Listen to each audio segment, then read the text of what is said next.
My peoples do. We're live. Oh yeah, I need to see my chat. Oh, there's my chat. Okay, that's fine. I can start sharing chat. Okay, I'm confused. I think that the first minutes are the worst as a streamer. The first 2-3 minutes until the people are there. So, never know what to do. Normally I have a starting screen, but I don't have that when I do that because sometimes it destroys the thing. So, Maggie, thanks for the resub. Thanks for 44 months. Almost a year. Close to almost a year, Magoo. Close. Thank you. Also, thanks for being a mod on my stream for 3 years. Holy. Wow. Holy macaroni. This is crazy numbers sometimes. I still don't believe that people are here and watching me. I just started streaming to practice my spoken English. That was the only reason. Because I was way too afraid to speak in English. I actually knew the vocabulary mostly, but I was way too afraid to talk. So that was definitely a problem. Also, I hope you see the chat in that thing too then. Yeah. Great. It's all... Oh, you can change the chat. Oh, I see. See, I did this several times now, but I still don't know how it works. It's great. Hi, Samu. Welcome in. Yeah, don't be surprised. My stream is screaming as say hello chat messages. It's all good. They always do that. Also, my phone can't write those names anymore in normal. Hi, Carlisle. La, la, la, la, la. You have a new name now, Carlisle. La, la, la, la, la. Oh my god, it was a long day. I was at work today. I had the maintenance guy in the morning and then I was at work, so it was a long day. Oh, it has been... this week's felt like a month. Yeah. Luckily it's soon over though. For me, I mean, I have free tomorrow, so I'm fine, but yeah. Oh, also Chad, tell me what the volume, the audio balance is, please. If it's okay, if I need to change something, I can still adjust a bit, so we have a lot of possibilities to change stuff here. Because I can't hear us. Oh, this is so... I'm hungry now. Why? Why I start streaming being hungry? This is... I even ate beforehand, and I'm still hungry. Ooh, what did you have? I had pasta. Food chat early, yeah. I just had pasta with tomato sauce. Ooh, nice. Because there is not so much left in my kitchen. I need to go grocery shopping tomorrow. Now I thought I'd just do very, very easy noodles and tomato sauce. That's very easy, very quickly made, and it's still good. That was my choice. But you can get me always with food, so if you make me angry or if you want something from me, I always just give me food and I'm fine. Yeah, that's a good rule. Absolutely. Hi Mika, hi John, hi Juggle. I hope that's right. Hugo! This was my worst nightmare before I started streaming, that I'm afraid to actually pronounce usernames. Oh, yeah, it's and Ben as well. Let's go. Oh god, guys, thanks for the follows. Oh my god. Help! From Robski. Welcome back. I always maybe I need to get my chat here because I always look up. Welcome, guys. Welcome all in. I mean, it's about Drew today, but if you also have questions for me, you can also obviously write them in chat. But maybe say that they're for me or not for all the new people here. Just an open question to everybody. Yeah. We actually talked about to have like a reverse a chat with, so someone is doing this with me on my channel. So, but I'm not sure Nice. how fun this is because most chat knows about me. So, can we cut Drew out? I mean, I can. Look like that? No. I see how it is. As soon as there's someone else, they just betray you. It's always a big heartbreak, right? Yeah. We all know how it is. I do know. I do know. Thanks for the shout out. But I sometimes have the same feeling when they are guests and my chat is just way more interested in them. I see you have a very nice community. Who do you mean, Miku? Because I have definitely, but I think Drew also. So some good guys, and girls in the community. absolutely. I think that's the most important on Twitch, having a good community. It would be very, very sad without them, need to say. Yeah. And making jokes is the most fun. Being on a stream and can joke together is just the best. Also, some with sure. thanks for the 150 stream streak. Thank you so much. You will crazy. You will probably never get Makis when he not breaks the streak, but I'm so proud of you all for being here that much in a row. This is the most crazy. Chat following Drew around bully, I like it. Thank you. It's starting very good. We're not even started with the main part. It's done. I see. Our communities understand each other. I see how it is. Yeah. It is. I've understood the assignment. Yeah. Very, very good. Also, Carla, thanks for the 10 stream streak. You all know you need to give me one steak for one streak, right? So I now get 150 steaks plus 10. You're absolutely allowed to joking and goofing around. Don't worry, I'm used to that. We are not much different in that community or in that streams either. So yeah, as long as I don't have a emotional meltdown because my wheelbase is disconnecting again, but otherwise we are mostly good. We should be clear at that for today. Yes, I'm waiting for my replacement over a month now, so wow, it's fun. We'll see. That's why I said Marcus, because I never catch you. You never know. Maybe Marcus breaks his streak and then you are the number one. I mean, you're always the number one, but you know what I mean.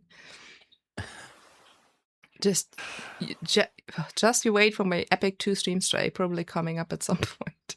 Maybe tomorrow, Magoo. I don't know. We come because cowards we leave. Don't leave.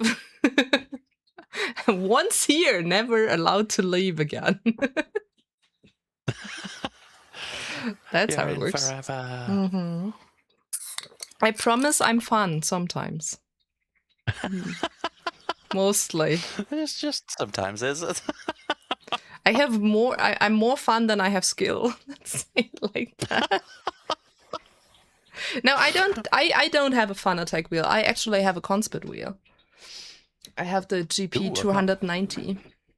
Heard of that one. I freaking love that wheel. It is my big love. But the wheelbase is not properly working, and that's the problem.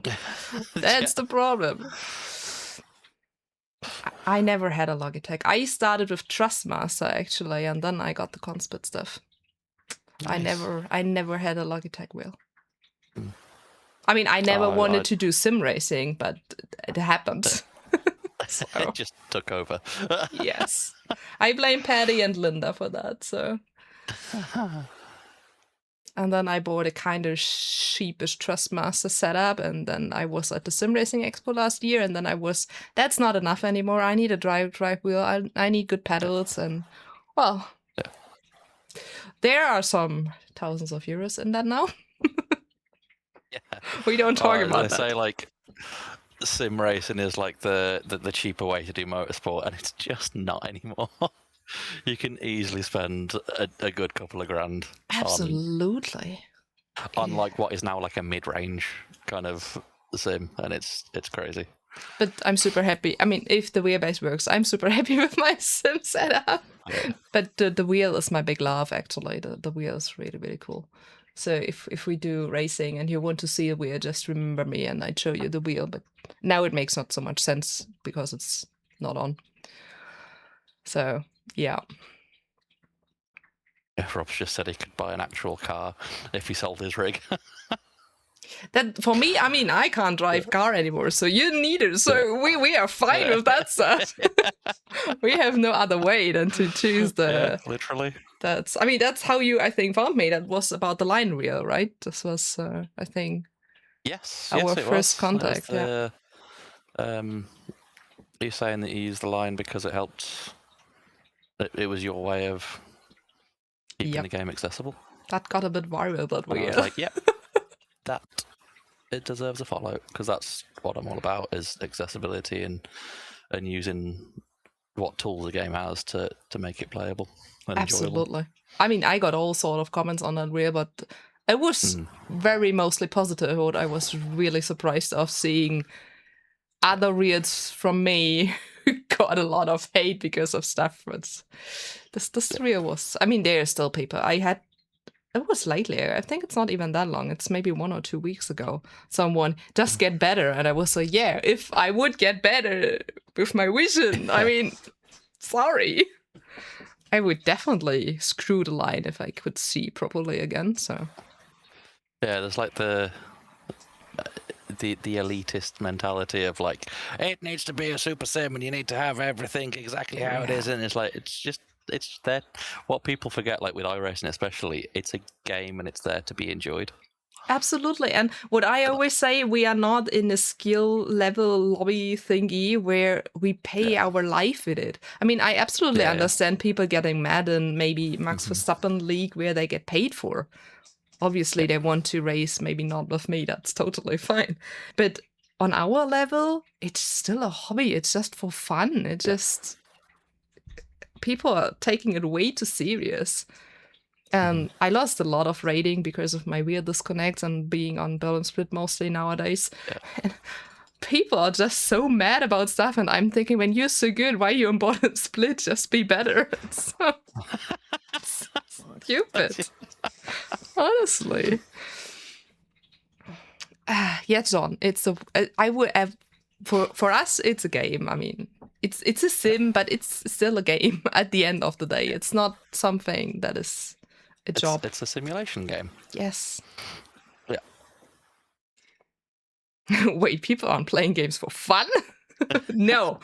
It's always when I start games on this channel and I'm thinking about what difficulty I take, and I normally take casual or story or something.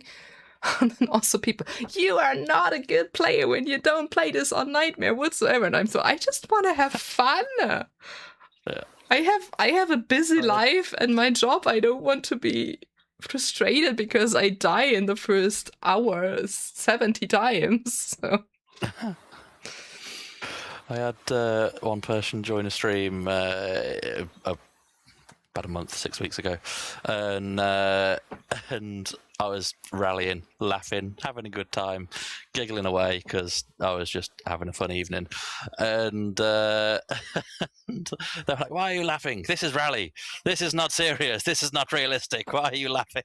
And that was their only comment. I don't understand stuff like that. It's so stupid. It was brilliant. And so now there's the repeat jokes of we're not allowed to have fun. This is not realistic. People taking everything so serious. And what I also hate is when the people coming in and saying you're playing the game wrong. And I'm always thinking, why? It's my way to play a game. Yeah. I mean, literally. It's so gaming. I mean, I'm laughing about it. I think it's funny, but it's still, I don't know. Why are we doing that? It's so. But before we got even deeper, and before Magyu coming back to me and beating me, please. My first question I always ask, because I feel Magu's anger until here. Could you shortly introduce yourself, who you are, what you do, and how you connect to motorsporties? Yeah, so Droopy Designs, a visually impaired gamer, streamer, livery designer. I make content on various games, Rally, iRacing, Gran Turismo, Forza, but I also make car liveries both in game, and I've done a few real life ones as well. I worked with a race team when I was back in uni for a couple of years. I'm a huge Lego fan, and I love food. Yeah, who not loves food? We all love food. I will never get how people get so intrigued with how you play. Yes, this is so true. I mean, it's how I play. But yeah, so guys, my chat, if you want to follow, please, there will be probably several shoutouts during the stream, because I know I have the best mods. During the day. We're here all day, guys. So the record of 4 hours, the record of 4 hours will be crushed today. I mean, I have free tomorrow. I don't care. I just need to get up at some point to get groceries. Yeah, I have a bit of tea in my lovely The Last of Us cup.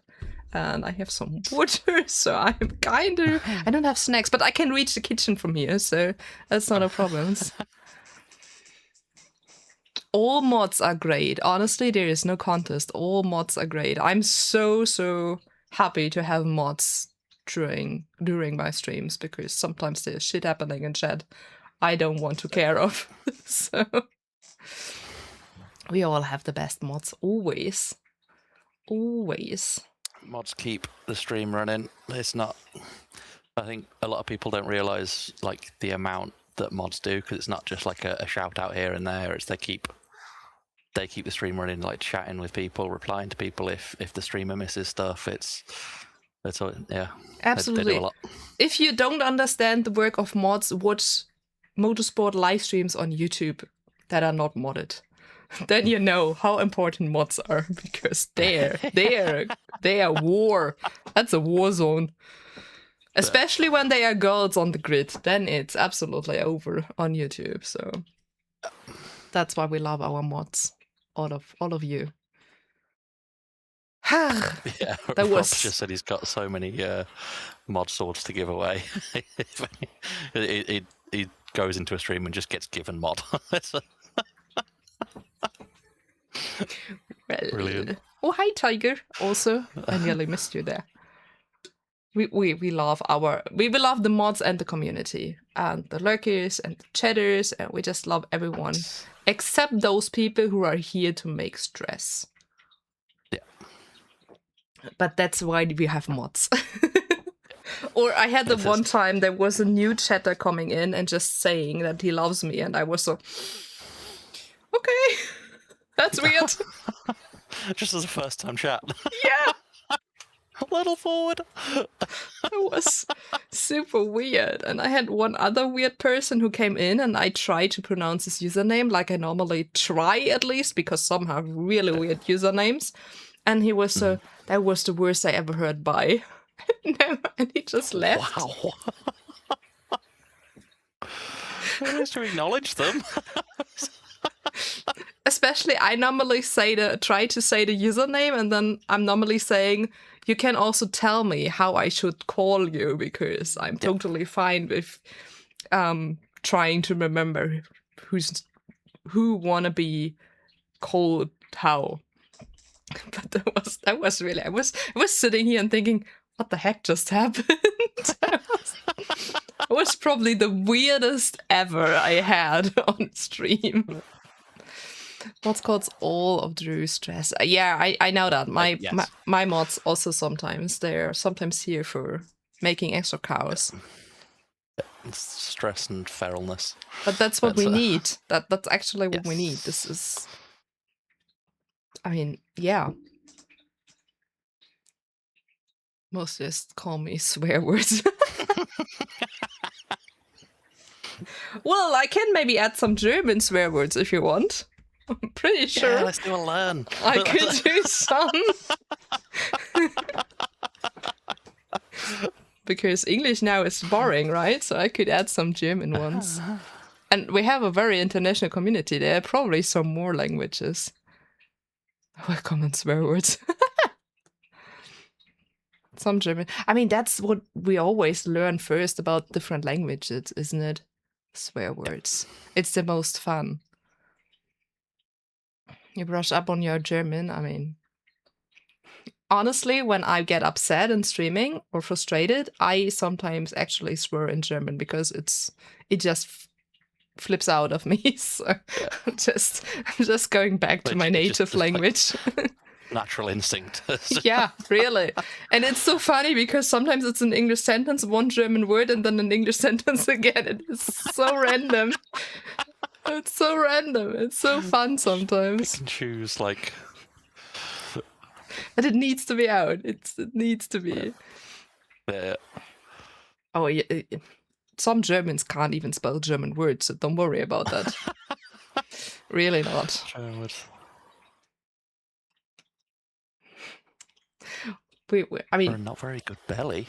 What? I have the... Now I'm intrigued.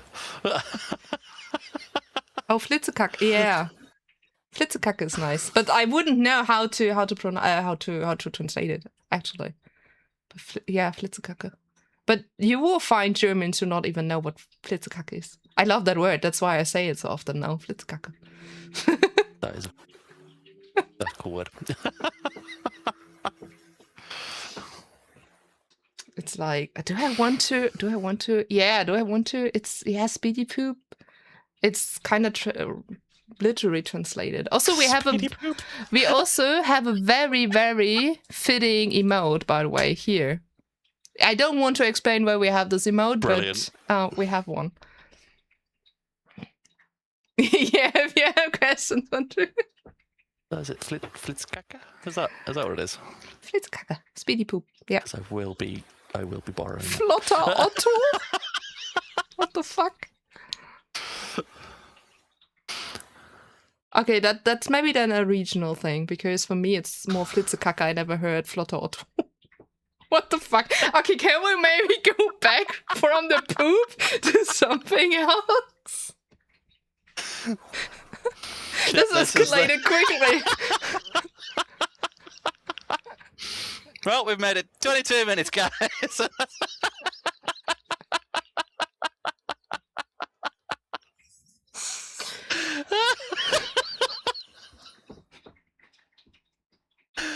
Oh, fantastic.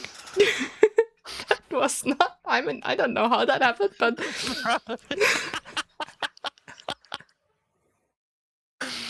Oh.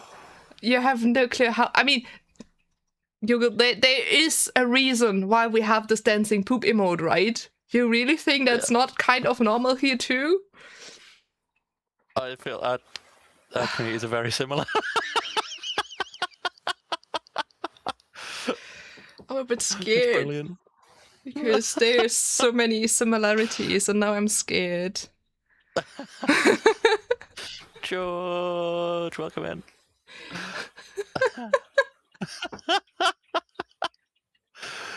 Press the mandatory talking points. Yes. Briefly covered food, briefly covered motorsport, and poop.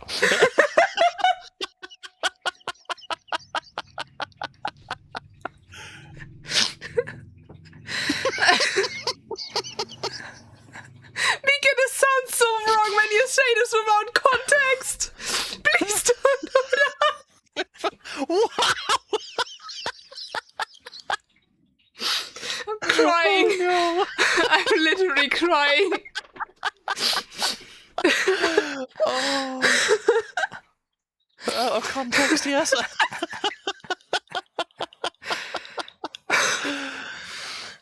Oh, amazing. Okay, I'm crying. It's done. Oh, God. Oh. Both stream was broke within half an hour. That's fantastic. I'm really scared to go later to the stream and clip that stuff, but I think I need to. Oh gosh, I'm really crying. Imagination, nice interview. Really? Poop? Reality poop? Yeah. Everything comes down to poop. Wait.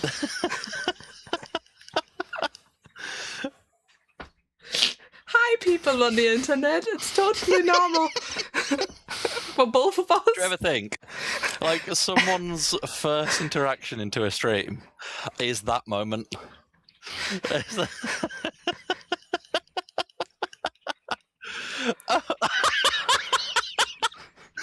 Oh, own the poop. But I have the poop emote. Oh, brilliant. I never You do brought. have the poop emote.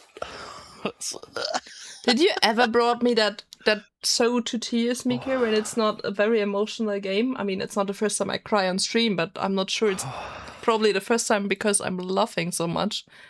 Hi, Marcus. Welcome to the poop stream. I'm not sure what's happening. I'll just rebrand as Poopy Designs and then... Yeah, everything goes to shit at one point. That's very true. I mean... I'm used to it by now. Yeah, you in my community is true. There is always shit. Poopy designs. Poop livery. No, I will not have a poop livery on my cars. Nope. Nope. You do have shitty vision. Oh my god. Yeah, we have. I was yesterday at the eye care doctor, so everything's fine. Oh, I can arrange that. No. There will be no poop livery. Never. I will not do that. They are lines we not cross, and poop liveries are not on it. I feel like I'm going to get requests to do that now because I do design like a livery design stream every week.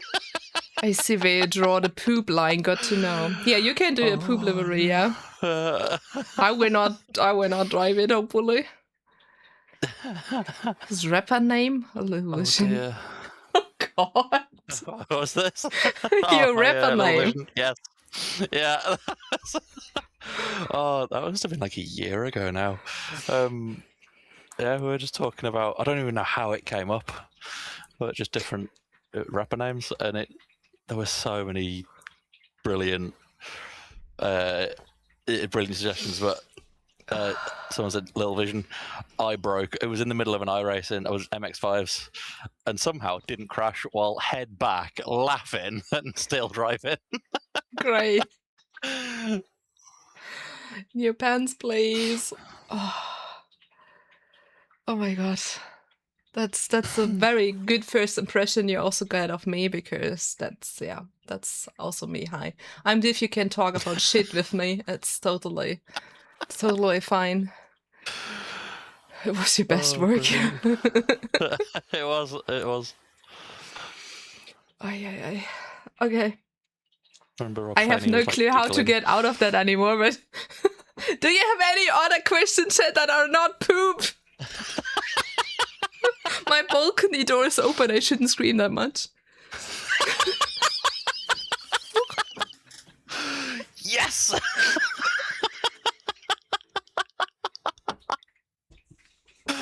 Oh, brilliant. Oh god, I love everything already about that. I'm totally fine.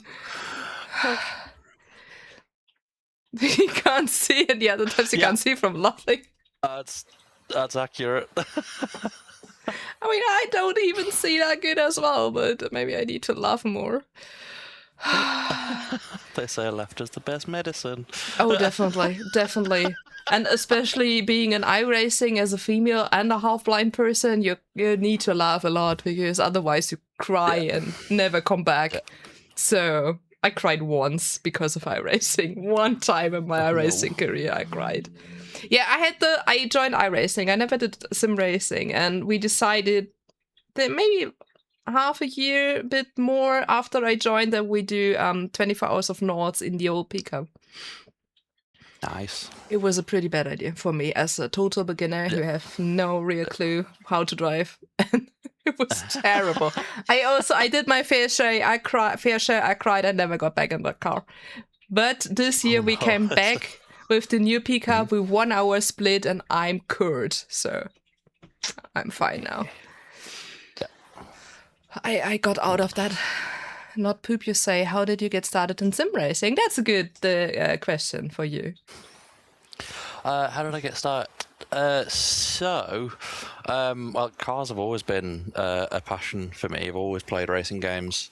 Other games just don't have the same appeal to me. I do play some other ones, but yeah, cars have always been a thing. And then with my vision, knowing I'll never be able to drive, it was always, I had a wheel from a very young age, like the spring-loaded wheels. Like back on like GT4, that was like my childhood, was GT4 and Simpsons Hit and Run, and that was it. And it's just developed from there. And like as I've got older and had more money, the sim rigs got better and more stuff, and I've played more games. So now like GT7, iRacing, Automobilista 2, F1, Forza, just anything with an engine in a game, I'm on it. Let's go. That's, by the way, my childhood. It was good times. It was good times. Oh, yeah. And I was way better back then as I am today because I tried it again and I'm so shit. But I also do love cars and engines and sounds and everything. Mm-hmm. Okay, well, we're gonna work up to that, so we probably come back in a circle to some of that stuff again. But I do some more questions. Where was it? Do you have a design background, and how did you get involved in designing liveries? Oh, so again, that all just came from just as a hobby, really. It all kind of started. So it was actually around 2012. I've started watching a lot of Ken Block's videos, and all like the Hoonigan, like drifting with all of the like the monster energy cars. Looked incredible, and that was the first time really I'd seen a car that was so out there with like the design, especially the Gymkhana 5 car specifically. It was an asymmetrical design, so different on both sides. The detail in the design and that like the boldness, even though it was mainly black and white, but with like a cracked design through it, and then bold bright green wheels and stripes, and it looked incredible. And so I started to make a replica of that on Forza Motorsport 4, I think it was. And from there it's gone from making like replicas to then like making my own interpretation of a design. When I worked with the race team, it's called Slide Sport, I did a replica of their car, and then it all kind of just progressed naturally from there to doing, because I entered a competition to design a real world car, won that, and then like I've had a bit more work from that as well. So it's all kind of just happened gradually over 14 years. Crazy. Time flies. I think designing is crazy because I can't. I don't have an what's called? I forgot it in both languages I speak. I don't have a. Forgetting it in one is that's impressive. It happens more often than I actually, but I don't have a visual brain, so I don't see stuff in my brain. So for me, it's very difficult to design something, think about something, because I just can't see it in my brain. So for me, this is super, super difficult. Yeah. But I think it's so interesting and so fascinating how people just can put stuff out there. Like, as I asked for my liveries, for example, I have no clue. I like those colors. Maybe I said sometimes I like this livery or something, and people just doing stuff for me, and I'm so, that's cool. And then, do you want to change something? And I'm so, no, because I can't, I don't know. You don't know what needs changing to make it look different, kind of thing. Yeah. So I'm the complete opposite. I visualize everything, but until I get that image in my head of how it's going to look, like I can't do it. I don't have that. I need to see the end product in my head before I can then know each step to get there, kind of thing. So like people like Rome and Robin and that lot might have seen in my design streams while I'm just like putting random shapes around a car, and then something will snap and I'll be like, yes, that's it, and then people do livery. That's so cool. I think that's so cool to can do that and to make that. I think that's super cool. I can write, on the other hand. I can write you some stories, but I can't do kind of design stuff. I'm terrible with words. See, that's what I can do. Yeah. On the other hand, Yeah. I can write you whole stories. You can, for example, give me a couple of words, and I would just do something for you out of that. So this is probably how our brains maybe just balancing stuff out, what we can do and what we can't do. I can teach you a thing or two. Everyone's got their own thing that's like, I believe everyone's the best in the world at something. It's just finding out what you're best in the world at. I think that would so, also could do more, just focusing on what a person could do and not what they can't do. So that would be maybe a better word, but I don't think that will happen. Yeah, Magoo wants to teach me a thing or two about making liveries. So they will be very pink and with a lot of ballparks on it. And probably a poop. Just for me. Yeah, just a hidden poop. Yeah. I mean, that would be fun, right? Just hiding the poop on the car, and you just get a number, there's that many poops on there, and you just need to find the poops. And the best is maybe a poop on the rear, when you see that poop, you're way too close to my rear or something. That would be great. If you can read this, you're too close. Yeah. I mean, that would be great, wouldn't it? One on the roof that says, if you can read this, something's gone wrong. Oh yeah.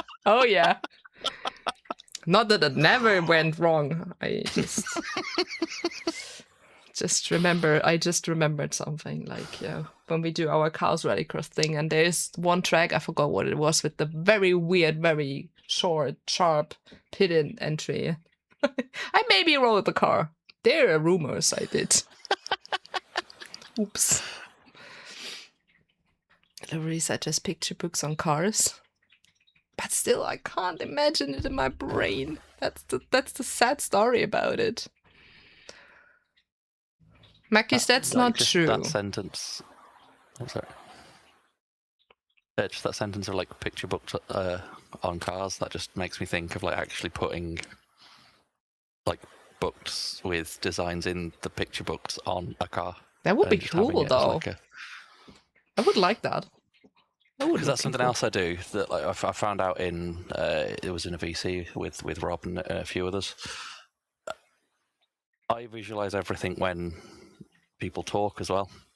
So like whenever we're like talking about cars, like just then saying about the books and like everything else, I rather than I obviously hear the words, but then I visualize what is happening. It's the same with music. I like create like a little video in my head if I'm listening to music of what is happening in that song, and it's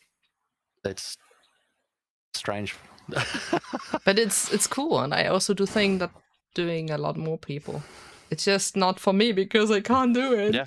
But then I imagine you do the same like with words. Yeah, I see actually like words. You'll hear a word and yeah, and that'll take you down like a route of a story or of a poem or however. That's why I can't listen to audiobooks, because I will never get more than the first sentence, and then my thoughts just going, why we gonna go to adventure route or something. I just can't. I can't read in the normal book as crazy. I can do that hours, but I can't do it with audiobooks because my brain will just go somewhere else. That's crazy. So I'd struggle with reading. Because like one of the eye conditions I've got is nystagmus. So like my eyes shake, and so like my brain obviously filters a lot of that out, but then like actually reading text, it sometimes jumps. So I don't know whether it's like partly like dyslexia or it's just my eyes being my eyes, but like it just jumps and I'd lose track. Yeah, that's difficult in that case. That's true. For me, it's luckily as easy as just making the font bigger in on my Kindle or something. No Edward, but I have a Kindle, so just on my e-reader, so maybe better.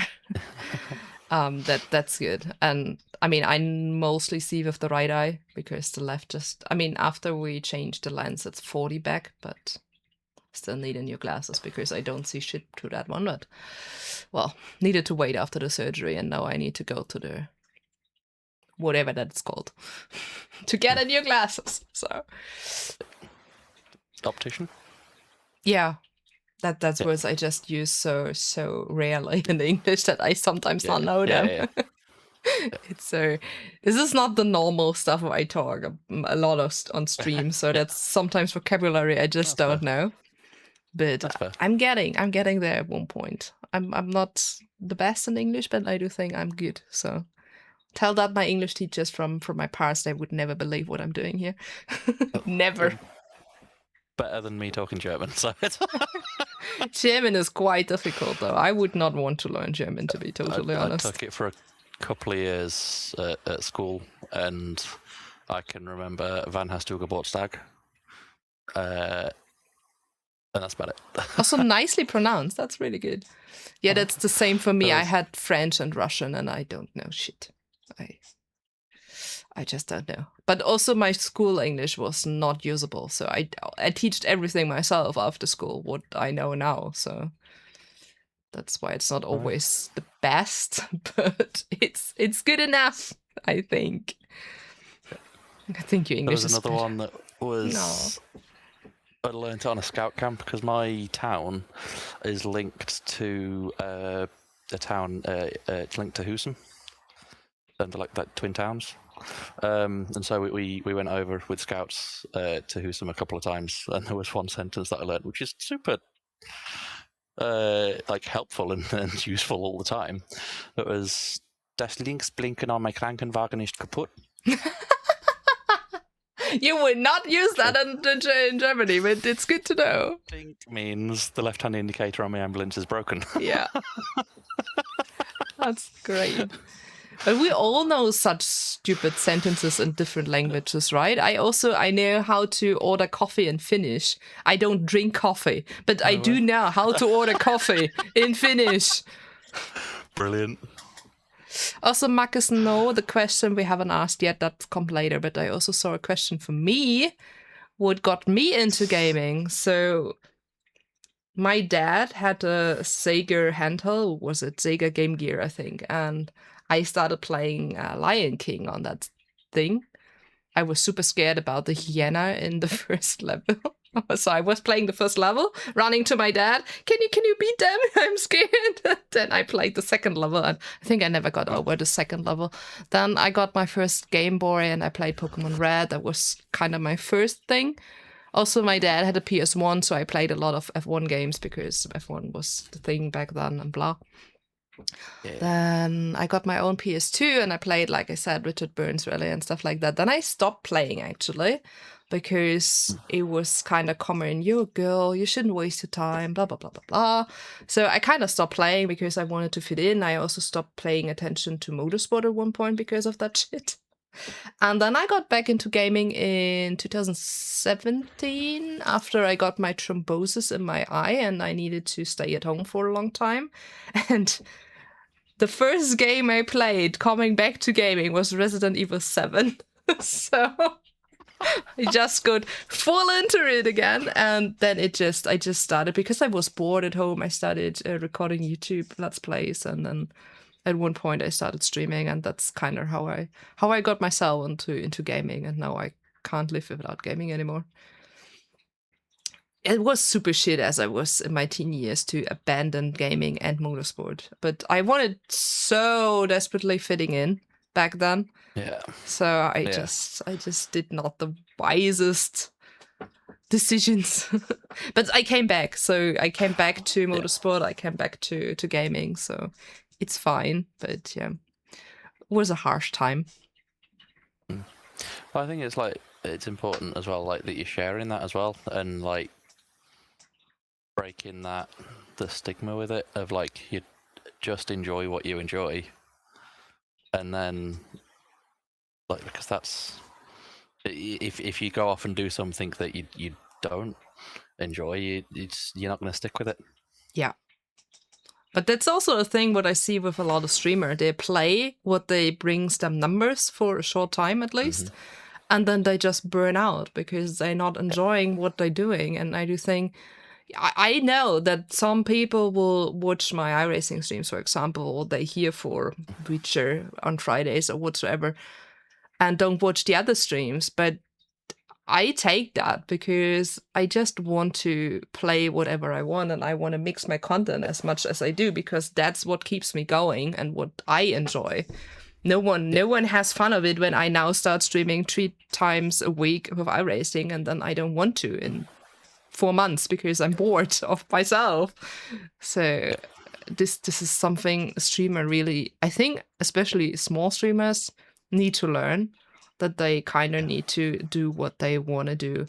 But also taking in real life, like people, I have a lot of people around me saying, oh, you sim race, that's why you're doing this is so stupid. And I'm always thinking, it's my hobby, it's not your hobby. It's important that I enjoy it. You can think whatever you want. You do whatever 100%. What I don't enjoy. So you go party and drink each weekend and being drunk. I'm gonna sit here and pretend to drive. Yeah. It's way more fun, okay? It's way more fun. Especially the endurance stuff with the team and with people and just enjoying a good time together. And I mean, I obviously now I'm a very slowly grown streamer because I mix so much stuff. Like this week, we have this interview. Tomorrow is Witcher. Then we play a Assetto Corsa rally with the Formula Wheel. This will be amazing. And on Sunday we play Detroit. This is just what I am. Okay, I'm so mixed, but I do know it's cool. It's a hard road I chose, but it's the road I want to go. It's the road I enjoy. So that's what we do. Also, hi Yona, before I forgot it. It's like you're saying about like the growth and that it might take longer, so the journey will be longer, but you'll enjoy the journey more. Yeah, I mean, I don't want to lie. Sometimes I'm still sad, frustrated, jealous, whatever, you know. This is human. This is just human. We all have those moments where we think, why they're going so straight forward? They are not better than me. It's a pity thinking, but sometimes you have that shit. And then you just need to take the step back and remember why you're doing it and why you enjoy what you're doing. And that's the most important thing. I don't want to lie. I have moments where I think, why I'm doing this anymore? I should just quit. But I'm coming back each time. So that's the most important thing. And I think you viewers or our viewers, they notice when we don't have fun. So you can it comes across in the energy that you put out. Absolutely. You can what's the word? They maybe take this for 1 or 2 streams that they think, maybe you're just a bit low today or whatever, but they will notice at one point. And then they also will not come back because when you don't have fun, they don't have fun. Yeah. So it's as easy as this. So that's why we do what we do, and we enjoy what we do. And when you said with this one viewer who said, you need to take that serious. That's why we're laughing about it, because it's maybe your way to play, but not our way to play. So, when people complain why I'm using the line or whatever, I never really came across that on Twitch. To be honest, they are way more understandable on Twitch. I mean, John was the one time coming in the first time, I think, why are you losing the line, blah, blah, blah. And I was explaining it. He was like, oh, sorry, now I feel bad, you know? But it's way worse on Instagram. So people are way more judgy there. And I think half of them are not ever driven in iRacing. So they just want to hate. So it's the keyboard warriors and all that they think that they're right on everything, and absolutely anything else is wrong. I ignore them, so I leave the comments where they are. And today I had someone I don't follow. The guy don't follow me, but he defended me today on one of my reels. He discussed with everyone who wrote shit about under it, and I was so, what the heck? You don't even follow me. What you doing? Brilliant.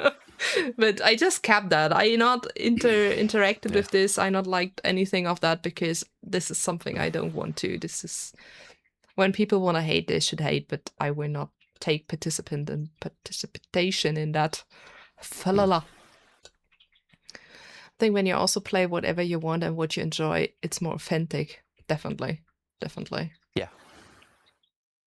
Also, this is the thing what Romeo is saying. If you don't like what you're seeing, don't watch. This is something I will never understand. Why are people coming into stream and telling you, I hate that game? Yeah, congrats. Yeah. There are millions of other streamers live right now. Yeah. Go watch there. It's terrible. Few little will keep coming. Yeah, I mean, it's good for the algorithm, right? So it's always good for the algorithm and they start complaining. But I don't want to. I'm too tired to discuss with them. Honestly, I insult. Yeah, I just noticed normally you have something that reads the chat to you, right? Yes, yeah. It's called Jenny, the TTS. That's just... you will not have that with me, chat. I'm actually reading my own chat. Even while driving, so... Not good, but I read it. When I tried to do that, I crashed too much, so that's why I always tell my chat that if they write long messages, I will not read them because I can't focus that long. I have eye overlay quite big on the side of my screen. But if they write short messages, I'm normally able to read them, and I'm the worst streamer sim racer because I could wait. Like, I drive a lot of nords, right? I really drive a lot of nords. I could wait for the back straight, right? Because that thing is long enough to read your whole chat. I will not. I will read you in the corners. I will read you in the chicanes. I will read you on the worst places ever instead of the straights. That's what I do. Half the fun in Drew stream is making Jenny say dirty things. Yeah, Well. it's been a running joke that I'm the co-commentator in my own stream because Jenny's the main event and I'm just there as the one doing the controls in the game. That's like here with my cats. They are the main attraction as well when they hear. Miska is sleeping on the racing seat, but you don't see it because my microphone is in front of it. But she is lying there, and yeah. Baloo when he's here. Even at Nords, you always read chat everywhere except on the straight. Yeah, Jonna, this is unfortunately true. This is unfortunately very true. And you can, Jonna, you can be ready if we do the 12 hours of Spar in November. I will still do it in the corners. I'm sorry. Tris the co-star, yes. To Jenny Designs. Signed. Should I start practicing? I mean, Jonna, you don't need practice. I need practice. The people will hate us. You with 3K I rating and me with not even 1K, that will be... People will hate us for that. Well, it's still November. Maybe I can get some more I rating. Losing interest without our main host. I'm very sorry, but this is why you're on my stream today and not on Drew's stream today. Yeah, I'm pretty sure you will get Jenny very, very soonish back. I would hate it. What would you hate, Patty? So me and Jonna, yeah. There is a 24-hour this weekend. Yeah, I don't need that. I don't do that. I don't need that. I will not 24 this weekend. Spa with the GT3s. I did that 3 years ago. In the BMW M4. It was a lot of fun. I practiced for like a week beforehand because I was very new to iRacing at the time. Enough. And it was so good. Like I was better in the night stints than in the day. Okay, I can't drive in the night. So strange. I think because there wasn't so many like distractions around, maybe, that then I could just see like my own reference point of like, I think my reference point changed a little bit, but like seeing the end of the rumble strips and then like, yeah, it was strange. Really, really good experience though. That's interesting. Yeah, I can't race in the dark at all, so I always out for the night stints. I always let someone else drive because my eyes got so worse with light dark stuff. I just can't. So, but the team knows, so they're always fine to also take accommodate. When I miscalculate the sins because I not take in account sim time when it's getting dark or stuff, then always someone takes over when it's too dark for me to race. So this is good. Okay, there are 2 questions. One is for me, one is for you. I'm gonna start with mine. What's your favorite car to race? Definitely the Porsche Cup. I love the old one. I also like the new one. It's definitely the Porsche Cup. There is no other car I want to drive. That's also why my R rating is so bad, because when you do Porsche Cup officials, it's just always carnage. And I normally often not survive that. So that's the thing. So what's your favorite sandwich? The closest one to me. My favorite sandwich is I have it once a year, and it's just after Christmas. I get a bake it at home, like baguette, and all of like the leftovers from the Christmas dinner I'll like put in. So there's like turkey, stuffing, pigs in blankets, whatever other meat we have, because normally like beef or gammon, and then like a little bit of cranberry sauce and like a little pot of gravy to dip in, and it's that's my happy sandwich. No, I want that. Thank you. I've just made everyone hungry in chat. Oh, this is normal. I mean, I'm always hungry, especially I think that's Pavlov's thingy thing. As soon as I start streaming, I'm hungry. Doesn't matter if I ate beforehand. I'm just starting stream and I'm hungry. This is a thing. This is really a thing. And I also think my chat just waited for the food stuff to start. So let's see if there are more food related questions now.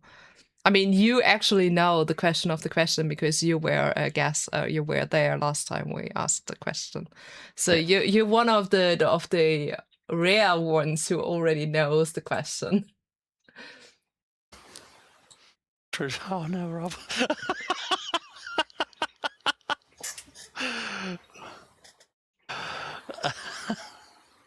If you could only eat one dish for the rest of your life, what would it be?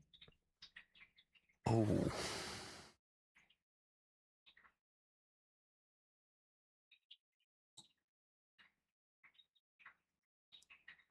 Oh, I don't know. There's too much to choose from. It's a terrible question. No, Samuel, it's not a terrible question. That's not what I meant with that. But like it's a brilliant question. It's just a tough one, because it's like, if you pick like a food category, do you then get all of the options within that category, or is it one? Like, if you say pizza, does it have to be one specific pizza? No, I don't think. Is it like the last time we just let like pizza or pasta just as one dish. It doesn't matter what it's on it. Well, I know what Rob's answer is going to be, because he has an easy answer. I think it would be a sandwich, because you can put anything in a sandwich. True, very true. Only right choice is reindeer. It's very tasty. It's very tasty. It's very cute and very tasty. And always people laughing about that because I say they're very cute and very tasty, but it's true.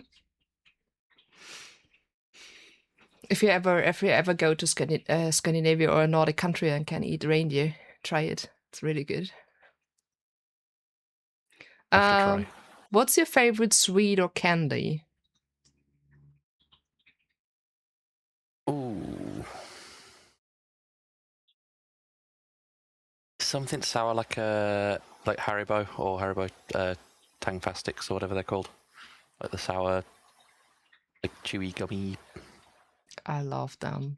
I love the snakes. I'm not sure how they're called, but those snakes. Jelly. No. yellow. I have no clue how they're called. I always call them the Haribo snakes. Yeah. They are great. It's like the cola bottles or the cherries in the. Oh, they're in the also tank, great. They're the best ones. Or another one I love is the strawberry pencils. That like I don't know if I think they're a Haribo one as well. Like the red licorice with like fondant inside. Mm-hmm. Yeah. And they're so good. Don't give them to me. I mean, some of you may be sore. I shouldn't eat that much candy. But nom nom. Nom nom. Yeah. But yeah. For the rest of your life, rice, pasta, or potatoes? Ooh. One of the three.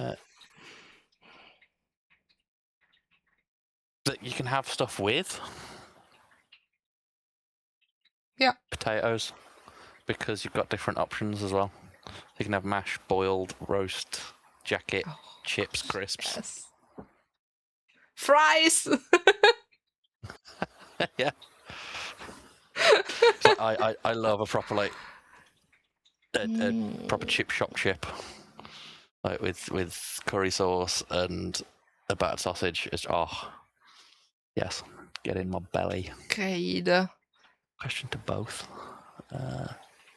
Where do we see that? Out there. Oh, it's Rob. Sorry. Streaming and the racing communities can be toxic, of course. It's a part of being online, but for both of you, what makes it just the best thing ever? Definitely the love of the community, definitely being in a great team, especially on iRacing. So I mean, I founded my team, I built the team around me. They know what I can do and what I can't do, and they also never judge me when I say I can't drive anymore because my eye is hurting or I feel bad or whatever. So they all know what they get driving with me. So they're always ready to take over more stints if needed, especially in endurance racing. And just the driving. I mean, I'm a very anxious person. I could probably be better in iRacing when I wouldn't be that anxious. I still try to break that though, because that's why I'm doing my officials in the week and stuff. But yeah, definitely the team around me and the people around me, and also the people I was allowed to call my friends now, because I found them like strangers on the street in my chat, and they became my teammates, and now they are friends, and some of them even came over to Germany last year to meet me on the Sim Racing Expo. So we had like a community meeting there. We also have another one this year, so if anyone comes over there, you can also meet me and parts of the community. I think that's definitely the thing that that I love. Also, Magoo, it's absolutely fine when you yell at me, because always when you yell at me, it's deserved. So yeah, now you can. It would be like very similar. Is the support side of things. So like, you can get it where people are like very closed off. It's like, this is my setup and this is what I'm doing, and like you can't see like this is my secrets.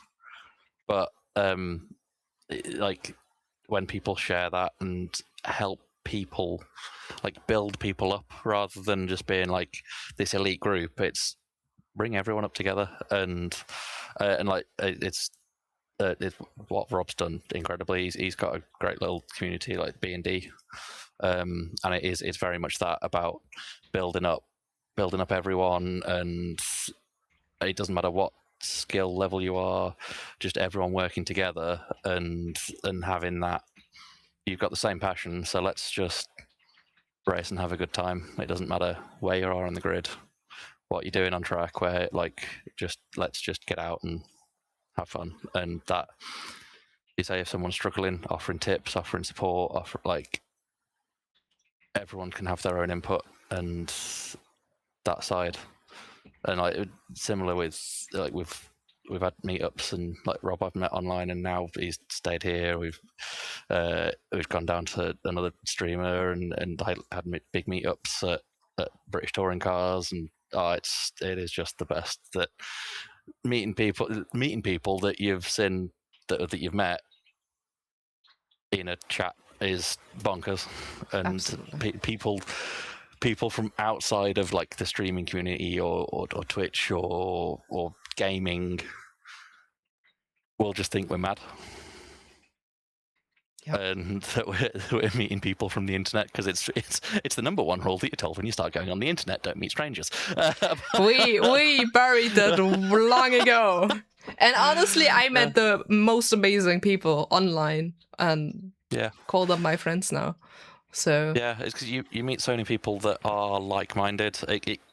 The internet, while it can be a horrible place filled with hatred and scaremongery and everything else, you get the opportunity to meet people that have the same passions and the same thought process and the same, like, you get to meet people that you'd never get the chance to. Absolutely. Also, kind of meeting people who have not the same condition like you, but are similar, like with us, with the vision impairment and stuff. I don't know a lot of people here around me living close to me who has the same problems, but similar problems or whatever. Just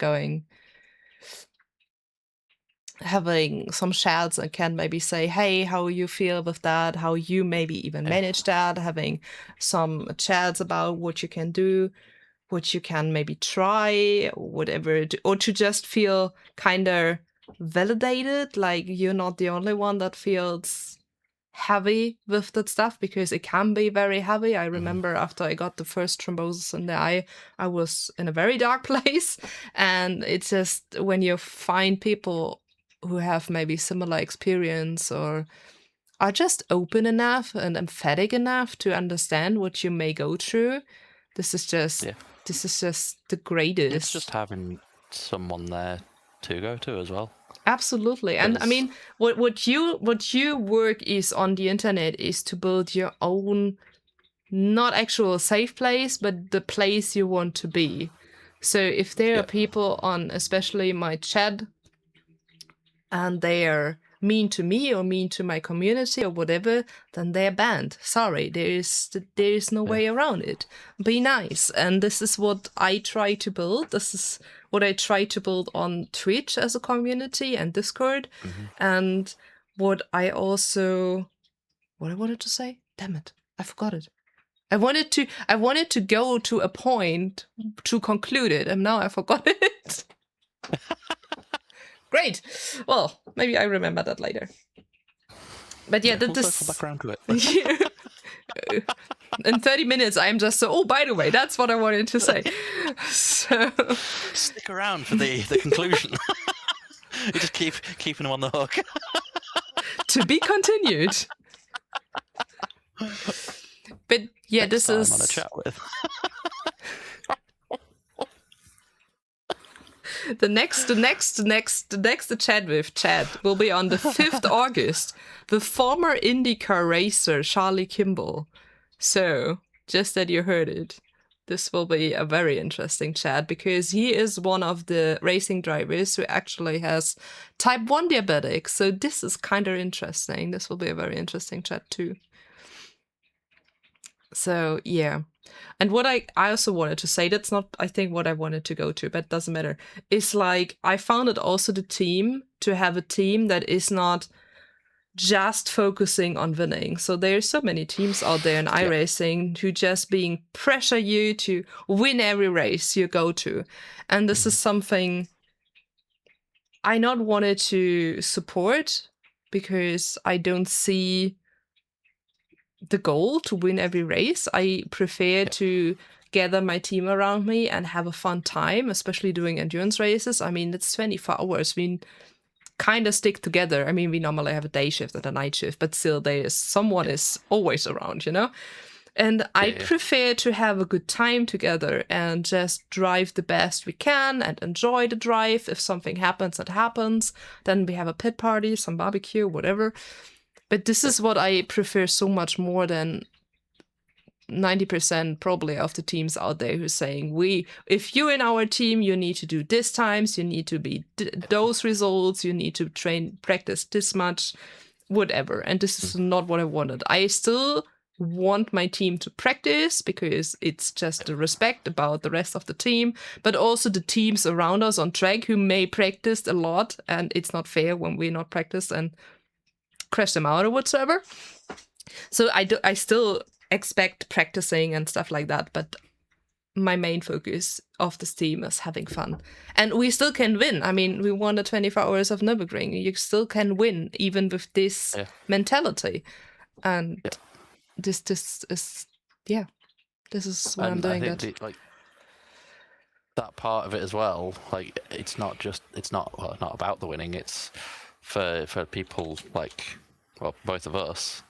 It's for the most part, our only chance to drive. It's our only way we can experience that, like not just sim racing, but just driving in general. True. So, like that's, I said it at the start. It was like that's what got me into the into sim racing and sim driving, is because it's the only way that I can access it. Absolutely. Other than with speed of sight. Which is just the best.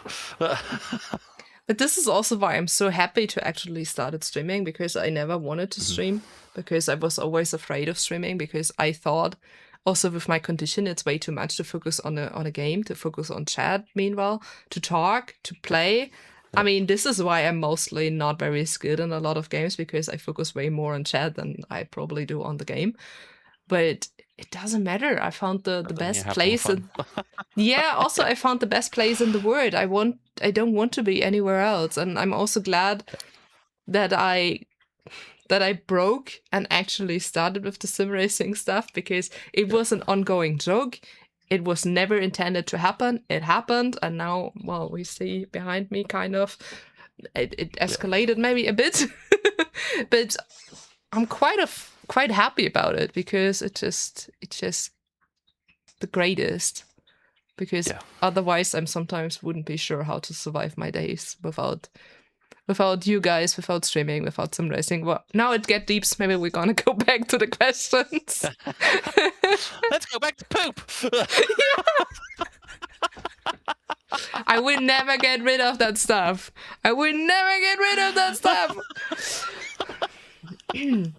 But I'm also to blame myself. I also played the Toilet Chronicles and stuff, so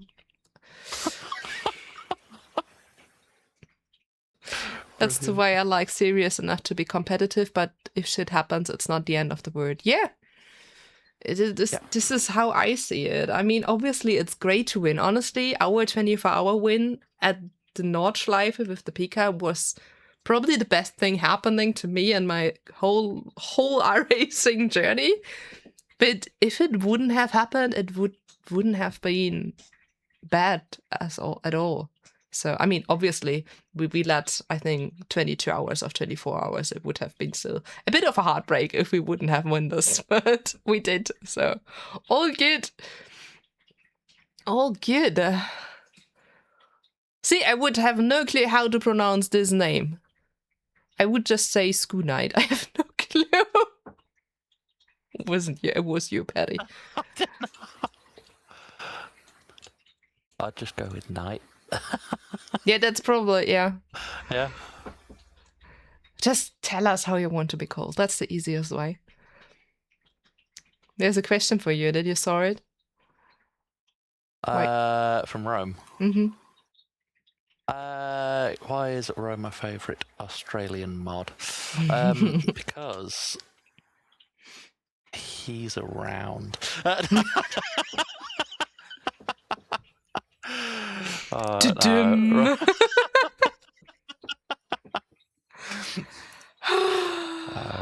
Rome's always been a good one. Like before I started streaming, we always got on well.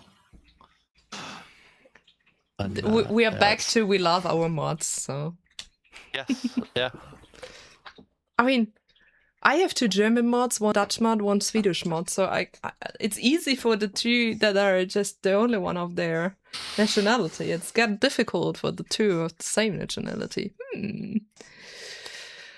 Gaming related. We mostly sim race, but what is that one game completely separated from sim racing that is guilty pleasure that you can keep going back to? I have several answers to that question. Should I start or do you want to start? You can start because I need to think of games that I play that aren't sim related.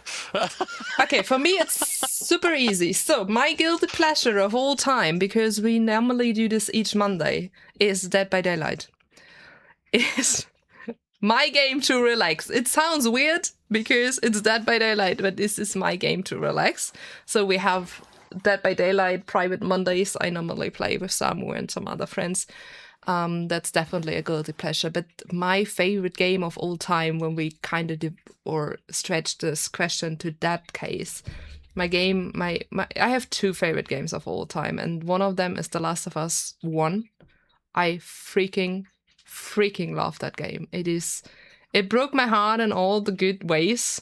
I also like the second one. I really like the second one. I like how brave they are, how they play with everything and also risking everything. But the first one just put themselves in my heart. That will be forever. I've never played it. Do it. I also have, I can't turn my camera, but I actually have The Last of Us 1 3 times for PS3, PS4, and PS5. But there's one game I have more often, and that's Okami. I'm not sure how many of you knows Okami. This is a kind of old game by now. It's very beautiful.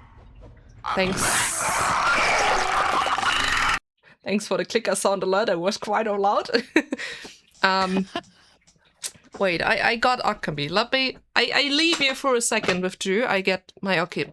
Oh my gosh, my Okami game. Oh no! Now I'm in charge. Hi. I'm already back. Okay, this is my other favorite game. It's Okami. I can't. Where's my camera? There. I also have this game as a physical edition for the Wii, for the PlayStation 2, PS4. I also own it for the Switch. I also own it for the PS3, and I also own it on Steam. So you can guess if I love that game. I may do. But yeah, those 3 games are probably next to sim racing my guilty pleasure and my most favorite games of all time. I hope that answers the question. Because otherwise I will brag about all those games way longer. But it's your turn now. So I think, I don't have guilty pleasures so much because I enjoy what I enjoy, and then it doesn't matter what it is. I'm just like, yeah, this is it. I'm playing it, or this is what I love. I'm very much like, and I genuinely don't really play games at the minute that aren't racing related, but from childhood and stuff, it was like Simpsons Hit and Run. I adored that game, and I've got an emulator that is definitely fully legal, and got I got it on there and played recently. The old Lego Star Wars games on PS2. I adored those games as well. They're fantastic. And then more recently, the Marvel Spider-Man franchise. Those games are brilliant. Just swinging around New York as Spider-Man is just super fun. Absolutely. But do you love the snow ice levels? You mean in Okami? No. They're shit, but I still love that game. What about innocent pleasures? What are innocent pleasures? What? That's going to be a completely different question. For that answer, you need to subscribe to... You need to pay for that. What's in exclusive content?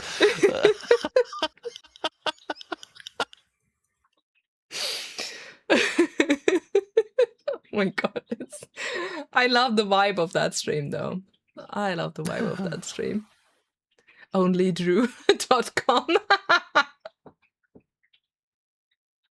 Groupie fans. Ah, beautiful. And yes, that's a cat. I have 2 of them, but you see one. I mean, you see the tail of one. That's Miska. Say hi. Miska. Say hi. Oh, well, the other one will come when he is hungry, though, and then Magoo will go through the roof because Magoo loves Baloo. We also have cat emotes. They're both emotes. Yes. Miska has never seen a stream she didn't want to be a part of. True. She Wants to be always involved. She always wants to be a part of the stream. Yeah, I know. But she is dangerous because she could just walk over the keyboard and change scenes or end the stream or stuff happened already. We talk about from experience. Baloo's the best cat ever. I agree, though. I have a favorite child, and it's Baloo. Sorry, Misky. I love you too. But there's a special bond I have with Baloo, so... More importantly, we have poop. It always keeps coming back. I'm so scared. I'm probably going to the stream, and every second clip I may upload is about poop, so... Help! Oh, imagine Charlie Kimball is checking out my account before our stream and he just sees all this shit. Poop, poop, poop, poop. What have I let myself into? I mean, not gonna lie, I was super surprised he said instantly yes, so... That's epic. But I mean, I kind of triggered him with the type 1 diabetic stuff, I think, so... you don't... What? I can't read it because I have a cat tail on my face. This is why you need a Jenny. True. How do you say that without covering her ears? She is old enough, okay? You can attract a whole new audience of plumbers. So do I need to play poop games again? I mean, there is a whole series that's called Poop Killers. So I watch them. So I have a favorite YouTuber. He is a horror let's play. He's also British. And he played the whole Poop Killer series. And I mean, I kind of feel like I need to play that at one point, but then we need a sub donation goal, whatever. I will not play that because out of nothing. You need to work for that. Absolutely. But there is a game series that is called Poop Killers, and they are ridiculous. May I play that at one point, but you need to work for that, definitely. YouTube. Tech nerd question. What gear do you use, like wheel paddles and such? I see a GT Omega seat. That's for you. So I have the Fanatec GT DD Pro with the 8 Newton meter upgrade for the wheelbase, the load cell brake pedal, and it is on a GT Omega RS9 wheel. Simric? Called Simric. That's one. Thank you. I can't even speak one language, and that's. And my PC, I've got PS5, and my PC is it's got lots of stuff with letters and numbers in. AMD something 9 something, Ryzen 9, I think. Ryzen 9 5900X. GeForce RTX 3060 graphics card, and it needs some bits need upgrading, but It does me good. It does good sim racing, and it's a good balance for the sim racing, and like I'll do all my editing stuff on there, like with the design work, with like, and then everything on there. PC is warm. Yes, the PC is it is a little, I was going to say microwave then, that's not the right word, radiator. Microwave. See, I'm a pro because I have actually a command. Even I forgot it. I needed to have a look at my own command. I knew I have one, but I did the wrong one.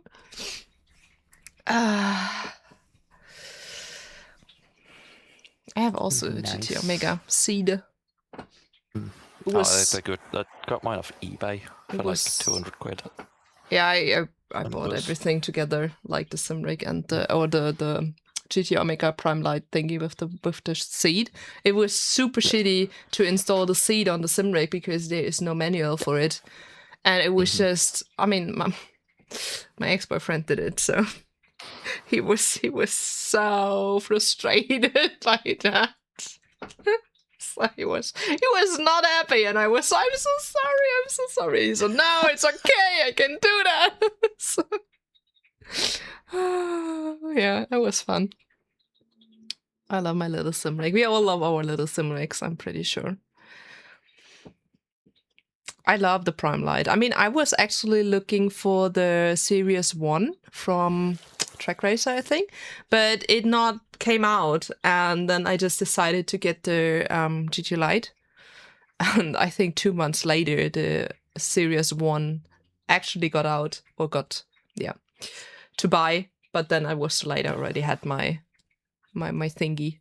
So because I tested the Series 1 on the Sim Racing Expo, and it was quite, it's not too big, so I have not the most space in the flat and stuff, so it wasn't too big, so I kind of liked it. But they just needed so long to publish and get this thing available, so I just decided to go with the Prime Light, and I not regret it at all, so I'm totally fine. Yona, I thought you get kind of a sim rig soonish. I was too all in going DD, so I didn't have all the options we have today. It was a bit expensive. Yeah, also sometimes a problem when you're kind of the starter. I mean, nowadays I have the feeling everyone has Moser, and I was kind of, nope, I go for something else. Yeah. Not with intention, but I saw the wheel on the Conspit wheel on the. I'm not sure if I can. Just the cable long enough. Sorry, Miss B. Oh no, I haven't. I'm not sure, but this is the Conspit wheel. I love it, and it's kind of good for my. As I'm a female, I have not. Oh, that's cool. I have not the biggest hands, right?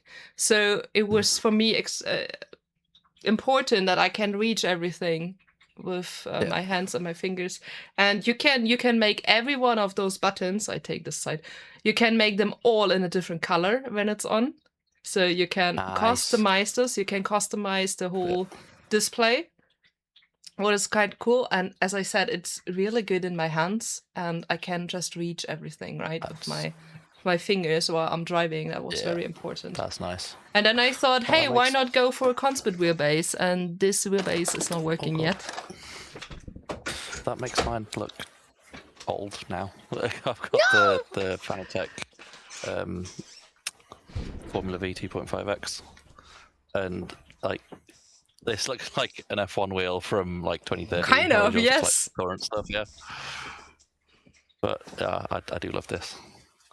I'm like the opposite. I've got enormous hands, and so it's just like this wheel feels almost like too small. Yeah, I think maybe the Conspit wheel would also not be a thing for you then, because it's better for smaller hands, I would say. But this was so cool on the Sim Racing Expo, so I could just touch all of the wheels. That sounds wrong, but I could just. Yeah, but maybe don't walk up to people and tell them that you've touched their rim. That's very different.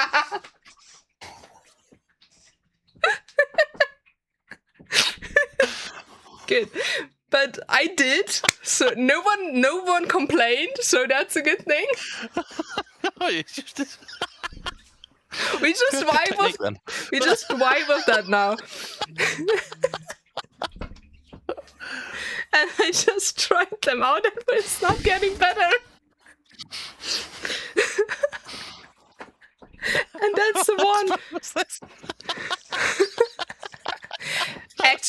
Actually, the Sim Racing Expo was in Dortmund last year, and the next hall was actually an erotic expo. So if you walk too far down, is that what it was? yeah, sign up. Oops, sorry, I got lost.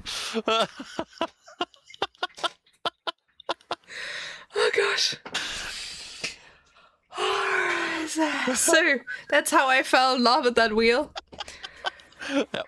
And then I was like, hey, let's do a constant wheelbase, because then I don't need the fucking cable that's on the wheel right now, because it not works without it, because my wheelbase is faulty. So I'm still waiting on the replacement. So I was then let's go for constant, because then I don't need the cable. Yeah. So I hope when I get my replacement, I can use this wheel finally without a cable, because that would be nice. Yeah.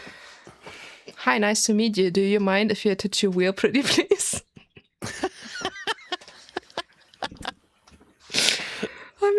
I'm here to touch your rims. Should I do that this year on the expo? Just like someone filming me, like I'm just going to people and saying stuff like that?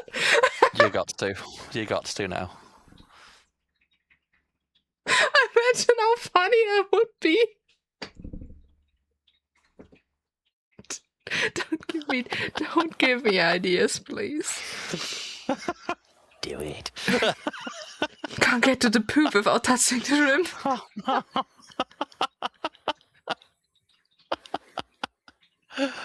Oh no. If you want to see that, you also now need to follow me, but I think you all follow me by now, so. Oh my god.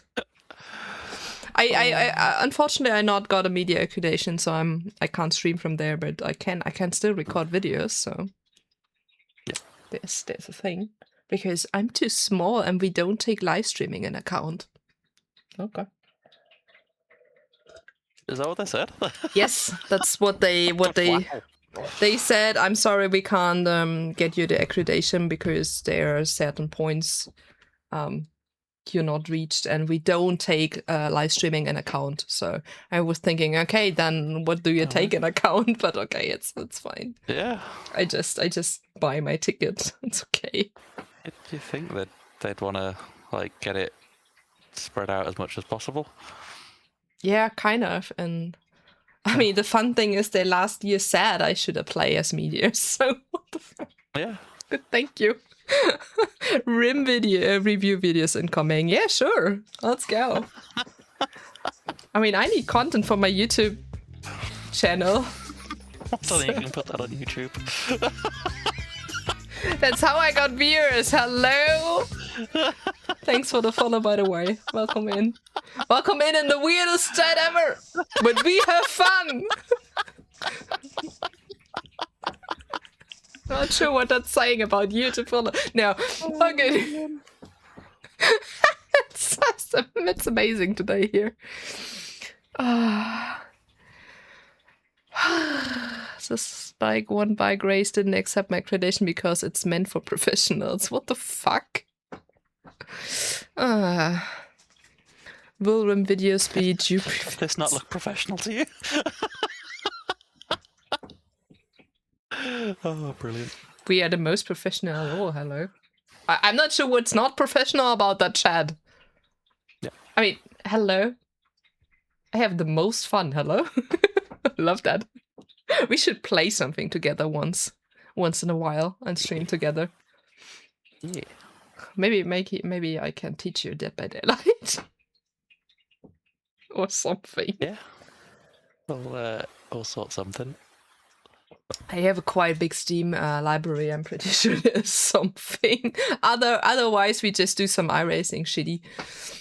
Yeah. You are shedding with Drew, so everything is okay. Yes, true. Very true.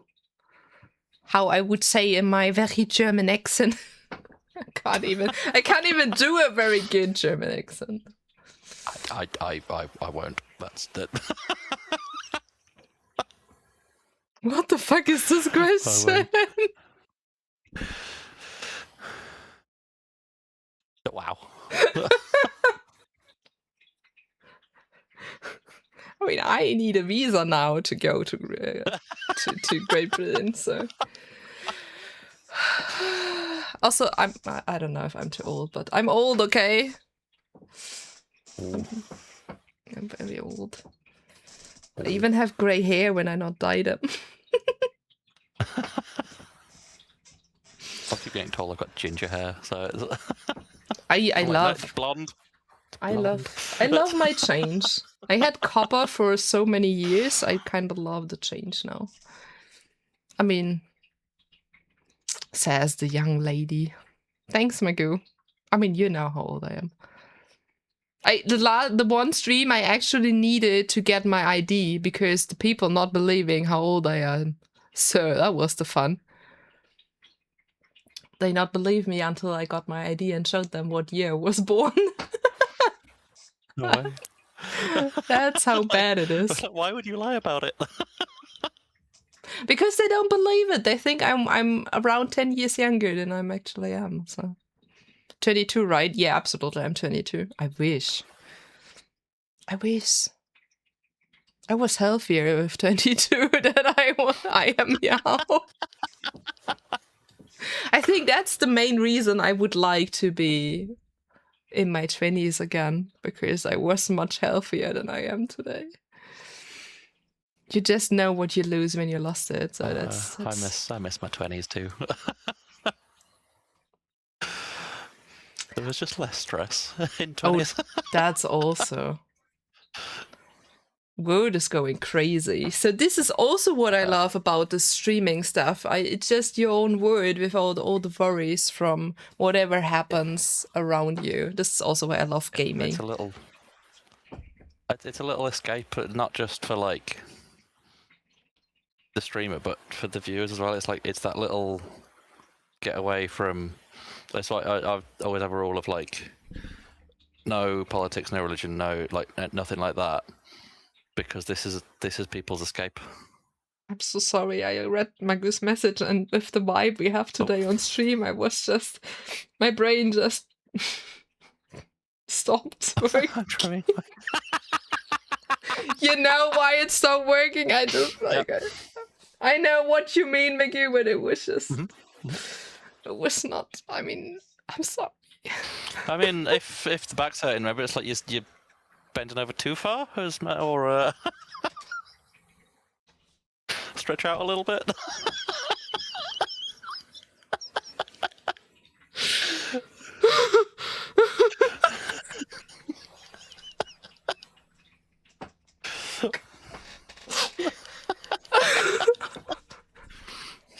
I mean, I love every guest we had on this channel so far, but I think that's one of my favorite chats ever. It's just so perfectly unhinged. I just love it. Yeah. Just love it. I do bring the chaos everywhere. Well, I don't. The chat are doing it. But nothing is better than two streamers vibing with each other and it's just fitting together, and chat is just doing it as well. This is just the greatest. Yeah. Oh my god. Put the blind too low. I'm definitely not a girly girl, as you may notice now.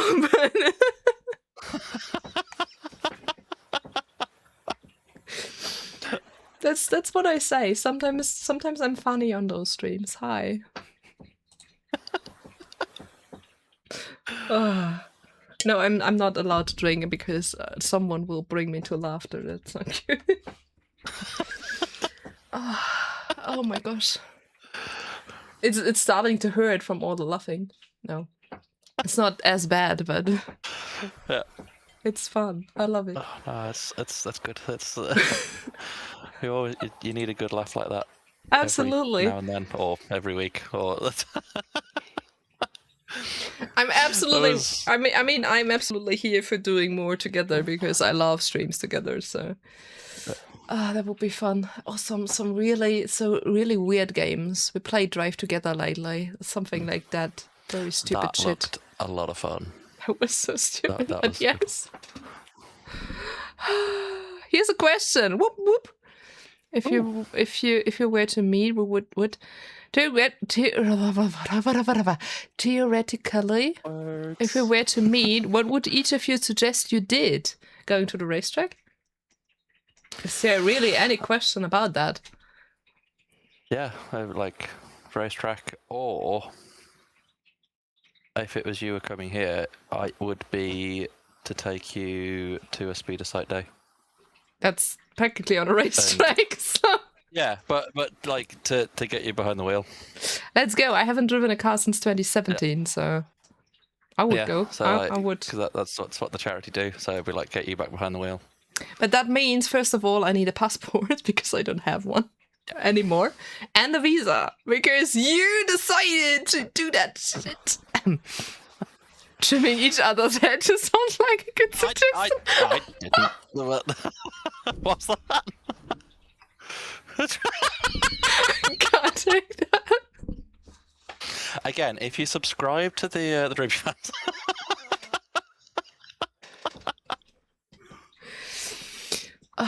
Yeah, we need a paid service for all of us, so that you can get extra content. Oh gosh! Also, yes, Magoo. When I meet you, barbecue and ice karting, those two, doesn't make sense at the same time though, probably. But I want to do ice karting and your barbecue. That sounds mega. I'm so Food and carts, I yes. really want to go ice karting. That looks so much fun. I mean, as I still did some karting, I always loved the wet or the rain karting sessions the most because that was so much fun. Dress is just I've never karted in the wet. I've only driven in the wet twice, and one of them was this year at Croft Circuit up in the north, and it like drizzled through the day, and the track was pretty damp. And as we went out on track, it was we had a thunderstorm over the top of the track, and within 3 minutes, the track went from a little bit wet to an actual river across one of the parts of the track. Fun. Let's go. It was an experience. I believe. I didn't have a coat on because I didn't take one with me because I'm so prepared. And like the jumper that I had, I could actually like wring out. It was mad. I believe, but it's so much fun in the rain, at least from karting. Yeah. Also, Samo, yeah, the visa is just 16 euros, but I also still need a passport. And do you have had a look at what that costs in Germany at the moment? I think that's a lot. Oh no. But it's fine. I would do that still. Because I need to visit more tracks. My track visiting list is still long, so I need a passport anyways. So let's go. I have a question then. What is your favorite circuit in the world? Like, if you could go anywhere, any circuit in the world, like no money, no object, where would you go? From the ones I haven't visited yet. Difficult. It comes to my mind kind of Phillip Island, but I'm not sure. Maybe. I mean, I would obviously also say Nords, but I was at Nords already, so I would not count that. Or Sunford, because it's also pretty nice there. I love my time in Sunford. But I do think, also thanks for the follow, Phillip Island would be nice to see, and I also think Bathurst would be pretty cool to see. And please, if there are no kangaroos, I'm mad. Yes, Phillip Island in Australia. I talking about that track. I love that track. It's really cool, and I think it would be really nice to see. Saying that track's closing. Yeah, I mean MotoGP and World Superbike isn't driving there anymore, and I'm not sure there is much more. Yeah. But I mean, also abandoned tracks visiting would be nice, right? I mean, there is still a lot of cool stuff to see. Like when you see old track sections, like old. I mean, there's not much left from the Hockenheimring, but in Berlin we still have some side stuff of the Avus from früher. Wow, there was the German in me. From the past, like that. So this can also be very, very interesting. But I do think, yeah, Phillip Island would definitely one of them. I would like to visit. Bedford would be nice. There would be a lot of tracks I would actually like to visit, but those probably the most expensive to go to. So yeah. And Yeah, if like the track itself probably isn't that much, but it's just the 12-hour flight to get there. Yeah. And again, the passport. Yeah, I would do that though. Yeah. And if someone would, or if someone would ask me the favorite track I was already, it's a close call between Nords and Sanford. Even Red Bull Ring is also pretty nice. It looks so pretty there around the track. I was there in 2021, my first media appearance. 13 journalists on the track with 4 series or something. No spectators, nothing. That was really creepy somehow. But it looks so freaking beautiful. But also Sanford is pretty. Nords, obviously the Nordschleife is super cool. I was on a lot more tracks. There are a lot of cool tracks. I was on tracks at Germany, Denmark, Netherlands, and Austria. So there are a lot of tracks I already visit, but the list is so long. Yeah. Now you can send chat. Couldn't you do send chat before? Fred. Why? Is there something on what shouldn't be on? No, followers only is off. So I hope it works. Welcome in, Jellalassen. Yeah, I need to go there too. And I hope I finally pronounced it right, because it's a while since Magu taught me how to say Jellalassen. Even there is written Gelerassen, but it's Jellalassen. I tried. There's some. You're not late because there's probably someone coming in the last 5 minutes of stream, because that's always someone doing. Well, you couldn't fly to Sweden, so you couldn't go to Helios last week. I need to visit a Rallycross event at one point. I've seen Rallycross once, and it's so good. Like, it was 2017 or 18, I can't remember which. World Rallycross went to Silverstone, and I was up on top of one of the stands, at like one of the towers, and like at turn 1, seeing all the cars coming down, like Peter Solberg crashed right in front of us into the boarding, and it was so cool. I believe. I always said when I would be a racing driver and I could choose what I'm doing, I always said I would be doing Rallycross, because I love Rallycross. It's just so cool. It's so much fun. Yeah. That's one of the things I race on. iRacing. So I long time not did any Rallycross. I maybe should. I'm finally D, and then I stopped. So maybe I should go back. Stopped at the D. But I just have a Formula wheel, so I'm actually doing the hard time with doing Rallycross, but it doesn't. No, you need a full rim for Rallycross. It doesn't. Yeah, it doesn't mean that it stops me though. I'm doing stuff like that. Like on Saturday when we do a Assetto Corsa rally, I obviously do it with the Formula wheel. We will have fun though. It's not the first time. I know kind of what I'm doing with that, but I think the last time it was still my Trustmaster, so it was not a direct drive wheel. So we will see how it works out, but that will be fun. That will be fun. But yes, Jona, I should have. But one day I come over. We do Rallycross last Sunday of the 1st. Yes, if anyone wants to do some weird stuff, we do actually, like, we have a league, an iRacing. You can just apply with searching for Cars Rallycross in the league tab. We're doing normally Rallycross cars on normal tracks. So this month it's Rallycross cars on Snedden. And each 4 months we have a normal car on a kind of Rallycross track. So it's next month it's the pickup at I think Daytona Rallycross track. So stuff like that. There is no mandatory That'll be stuff. But if you want to join, just search for Chaos Rallycross on the League tab and iRacing apply. We just accept everyone and then just show on whenever you can. It's fun. Just booting up iRacing to do that. It's the most fun. We have skill level from advanced like Mackies to absolute rookies like Phil and me. So there's every skill level is in there. We do this for fun. You will have no DQ limit. We just do that for absolute carnage. So we skipped last month's Rallycross race actually because of the heat. But yeah, it's 3 months in a row Rallycross cars on a normal track, you know what I mean. And then each 4 months it is something like a normal car on a Rallycross track or a dirt oval track.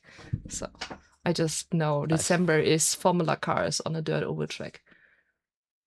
So this is the fun. So if anyone wants to join, as I said, there is no mandatory participation. Just show up whenever you can. There's also, when you join our Discord server, there's also a Chaos Rallycross channel. You also can get a Chaos Rallycross role, then you get tagged. Yes. Blah, blah, blah. Enough advertising. But it's a lot of fun. We always have fun with that shitty. It just I was so sad Ringmeister took out the Rallycross car on their Ringmeister season, so we started that one. But yes, that's about that. A lot of advertising. But most people are mostly afraid about if they need to be there each month. It's each Sunday, each last Sunday of the month, but you don't need to. Last question from you, and it's an important one. With your disabilities, and I have my own, but with it, there is often a superpower. What's yours? So he said that was he was saying. Me and Rob had a chat the other week about that. So like for him, because he's like deaf in one ear, but you can like zone into certain chats and certain sounds in an environment. And like for me, I can I look through mainly only one eye at a time, and so like if I close my right eye, it doesn't really change my vision much. Whereas if I close my left eye, my whole perspective shifts. Mm-hmm. And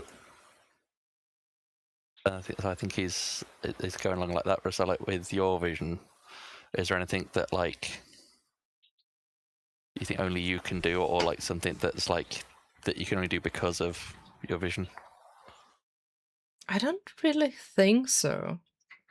I mean, I have next to my vision thing, I also have this type 1 diabetic one thing. So I'm kind of impaired since I was 6 years old. And I do think what maybe my supervision is since then, what is not really taking account of the vision loss, but it maybe made it stronger, is that I'm super emphatic. So I'm super kind of emotional intelligent, if you say it like that. Yeah. So for me, it's super easy to go into, that sounds wrong, to understand people in a way that maybe others can't. Yeah. I'm not sure how to explain that, but So it's because of like the hardships that you've had to overcome. You can then relate to other people's situations and how they've got to attack a situation. That's not the right way, but how to approach a situation. That's better. And how to deal with emotion and absolutely. And I think that's one kind of superpower, because I kind of can understand every person. I can love them, I can hate them. I can just understand every person, and I also can see through shit and their masks quite often, because I'm just I'm just knowing that some people are just faking it because I had so much on my own plate that I actually see the pattern and also can see through them.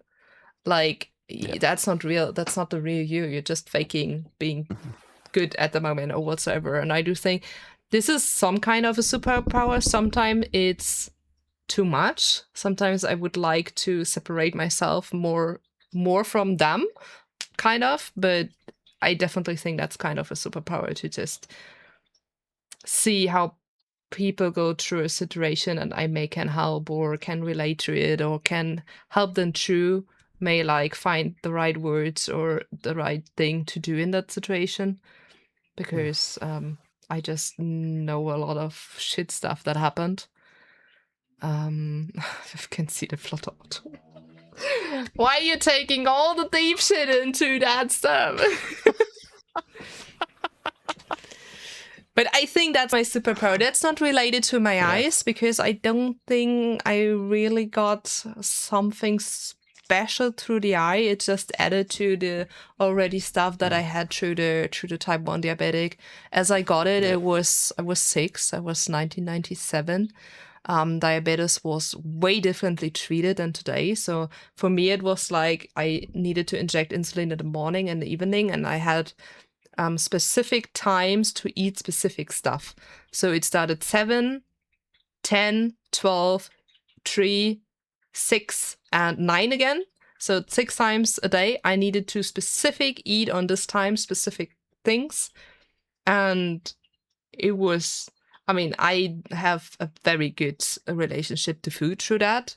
And also not to my body and a lot of shit stuff, blah, we don't need to go that deep. But this definitely did a lot in my brain and is responsible for a lot of shit that is happening in my brain. This is why I'm so anxious, why I'm having depression, all that stuff that happened, mostly because of that. Because it was kind of, you needed to be perfect. I mean, I was 6, but I needed to be perfect because it was specific time, specific food, specific. I never, when I'm hungry, I was not allowed to eat. When I not being hungry, I needed to eat and stuff like that. Nowadays, diabetes is way better treated. So you just inject and eat whatever, it's, I don't want to say it's super easy nowadays, but it's definitely way easier than it was back then. Oh my gosh, that was a loud full. Better methods for it. So you said in the as I got it, you said you need to get your life after the sickness, and nowadays you say you kind of can mold your sickness around your life, so you still can live your life, and it's still a part of it, but it's not as much in the focus. So, and back then I just needed to build my life around the sickness, so there was no. Understand this as a 6-year-old kid, why you're not allowed to eat the candy or whatsoever, So it definitely did a lot of stuff with me. And I do think that also made me very, very emphatic. I'm also a freaking perfectionist, what destroyed a lot of my life because it was taught to me since a very young age and all that stuff. So I think that's maybe my superpower. So yeah. Thank you, Rob. We are, the thing is also, we have our stuff to carry, and I'm always someone to say it's never a contest, because it doesn't matter if someone has it worse or not, it's not a contest. So everyone has their own package. It's difficult for every one of us, and I hated those when I was younger. They said, at least you don't have that. At least you can still work. At least you don't have cancer whatsoever. I hated that, because why is it not big enough for me because someone has it worse? It's still a big thing for myself. It's still traveling my life. It's still changing my life, And I never understand people who say, at least you don't have this and this. It's not a freaking contest. It's just... Yeah, it's like everyone's got their own mountain to climb. It doesn't matter how big it is. We've all got to overcome it, and we will all find our own way to do that. Absolutely. And why not it's like, reaching hands and just try to work together and support each other and just be the best version of yourself and still support others. Yeah. I mean, that's the thing. What I always try. This is also the same with streaming. It's the circle now, because there are so many people on streams. They don't want to support each other because they could steal the viewers or whatever. Or I have that a lot in the girl sim racing community. Not all of them, obviously, not all of them, but so many who doesn't want to work together with you because they're thinking, oh, you're also a girl, you just take my viewers from me and stuff. And I don't understand that. Why not? We have the same goal, we have the same passion. Why not sharing it? I don't understand that. It's just, and this is the same with sickness and whatever. I mean, you don't. Yeah, people definitely have it worse than me, but it's still a package I have to live with each day and get through each day, and I try to make the best out of it, like every one of us is doing it with their lives. Yes, so yeah, it's something I've tried to push, like with what I do. There's like two messages really that I put out on stream and in videos and things, and it's the one thing is I've come up with a logo for it and everything, which is somewhere on here. If I can find it. It's gonna be there. Oh yeah, I can. And like, so it's like the belief, and underneath it says disability isn't a boundary. So it's building that belief in like someone building the belief in themselves that they shouldn't let a disability stop them, that while the path to the goal might be different to someone else's, they can still get there and still achieve. And that's like a lesson I've learned through life, going with my visual impairment and taking inspiration from some truly incredible people that have got world records, that like Mike Newman, for example, he's fully blind. He's got, I think it's 8 world records for, like, he's gone over 200 mile an hour in a car, he's flown a plane, he's done all these things. He's fully blind, can't see a thing, and he's achieved incredible things and now started this charity. And it's like I believe everyone can achieve their dreams. It's just finding that way to get there. And the other one is keep plodding on, which is what I got on my shirt, of like, just keep chipping away. You don't have to get there in a day. Just keep one step at a time. It's like this all came from last year. I did a lot of fundraising last year for Speeder Sight, and I walked 5 million steps over the course of the year. So that naturally came with like keep plodding on as like a keep walking. But then there was like the mental side of it as like just keep on going, don't give up, don't quit, keep trying. And it like, I think for the disabled community, there's a lot. There is so many. There can be so many barriers put up, of like people say, oh, you can't do this, you can't do that, which is where I came from, where it changed from I can't, like the initial logo was I can't with the T crossed out, change a can't into a can. Yeah.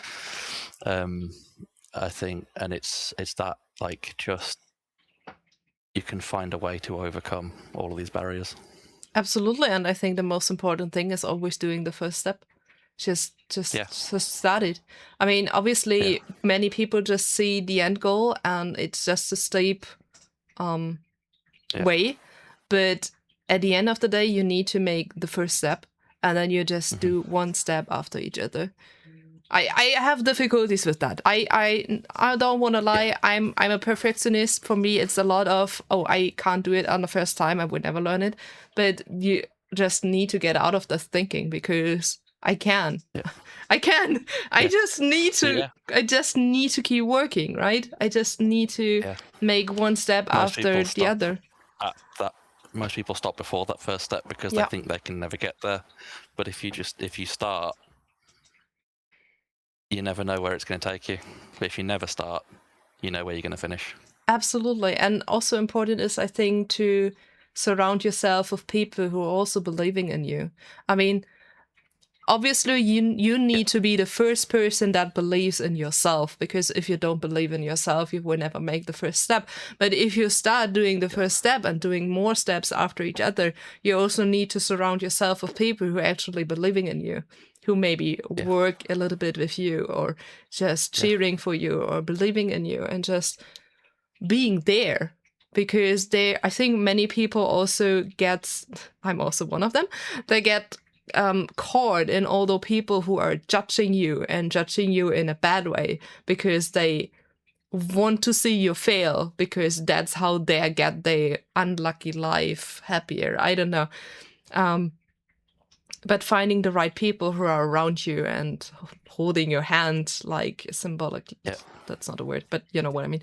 So, just going with you. That's also coming back to the sim racing thing. That's what I love about my team, because they believing in me. They know I have my limitations. They know I sometimes just crash out because my brain is crashing or my eyes are crashing, but they still believe that I can do it. They still want to do it with me because they believe I'm good enough. I mean, my whole 24-hour PCAP team could have said, no, we don't race with you because we don't believe you're good enough for us or with us or whatever.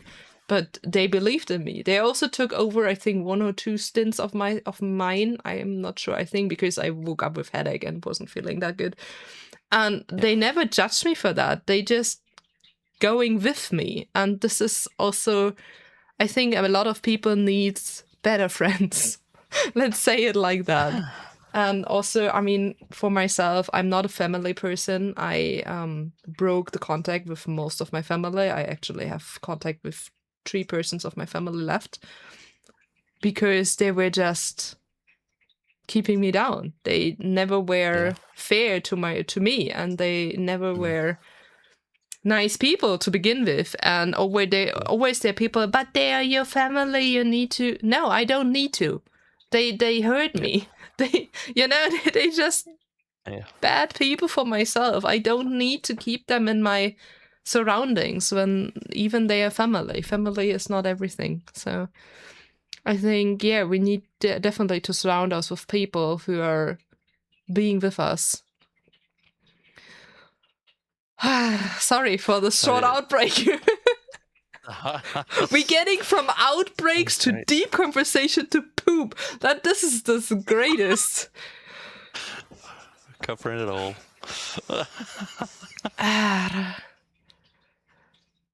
I plan to start my nuclear factory on Satisfactory. I haven't done a thing watching the stream. Thanks, guys.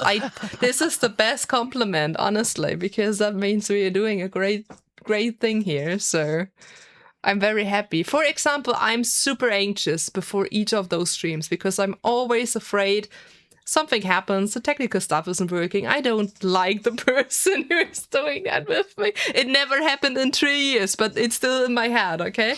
So I'm super, super anxious, and I never had a bad chat with anyone. And this is also something I always need to remember myself, just doing it. Even it not is the best vibe, it's just an hour or so, everything's fine. 5 a.m. Oh my gosh. When do you need to wake up again? Oh no. I love the deep poop outbreak. Can we have merch with that? I don't have anyone designing my merch anymore, but can we have Samu, can we? Oh, can you make merch with that? This is amazing. I run a merch website. I mean, I have my own merch, but the person who actually make my merch designs normally is ignoring me since a month again, and this is like I need to break with people because it's the 3rd, 4th time he's doing that with me. Wow. What also means I probably need to leave the Racers project for good now, but well, that's another story. But now because I can't design shit, so I have actually several designs in my head, but I can't do anything. But the deep poop outbreak, I love that. That would be so amazing. Do you ever sleep, Rome? I mean, you're welcome here because we are the non-sleeper community. We all have sleep problems, so you're absolutely welcome here. Yeah, absolutely. I mean, yeah, Samu also can do some, but sometimes nothing against you, Samu, but sometimes I think my ideas are too complicated. Especially with me not knowing. I mean, I have something, but I don't know how to put it. Over 7 minutes of your life. You can print stickers, that's true. That's true. That's true. But yeah, I mean, the last merch design we had in the shop is quite old now, so we need something new. I mean, I still want the... So there was the joke about the 24-hour stream or the 24-hour race that I started my stream with, it just happened. We won this race with 8 laps, an 8 laps gap to P2. And somewhen this joke happened like on skill alone, and I still dream of merch with on skill alone because it just got such an insider now about this 24-hour race. So I would love it. Is the premium merch just a bag of poop sent to you in the mail? Yes. Yes. You can even choose if you want to have cat poop or no. Okay. Sorry.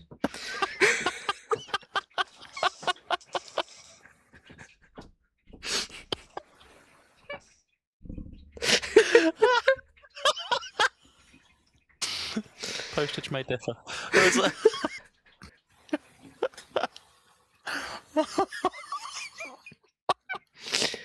I have 2 cats. You can choose what cat poop you want from them. You can have the white red one or the other one you saw already on stream. Hi, it's the perfect time to come into all the poop thing. Welcome. Chrissy, I think I saw a duck. I swear it's not always about poop, but we have a dancing poop emote, so I'm not sure about that. It's all about the poop. Yes, there will be clips and reels from that shit. Oh wow, that's even no pun intended. I should have thought first and then spoke. Amazing. I mean, he started it though, but it's still amazing that I have a dancing poop emote. No one could have imagined, right? Also, chat, you still not have asked the question, so I don't know. The poop is good enough here to not get to the question of the questions, right? I even already opened the Discord server ranking at one point. Let's skip the question. No, we can't skip the question. It's tradition. It's freaking tradition. We not had one chat without this question. Hello? Unbelievable. Unbelievable. Have we had a chat with this much poop talk? Never. I mean, it escalated already playing Cult of the Lamb, not gonna lie, but not in a chat with. We had so much poop talk. Fuck tradition.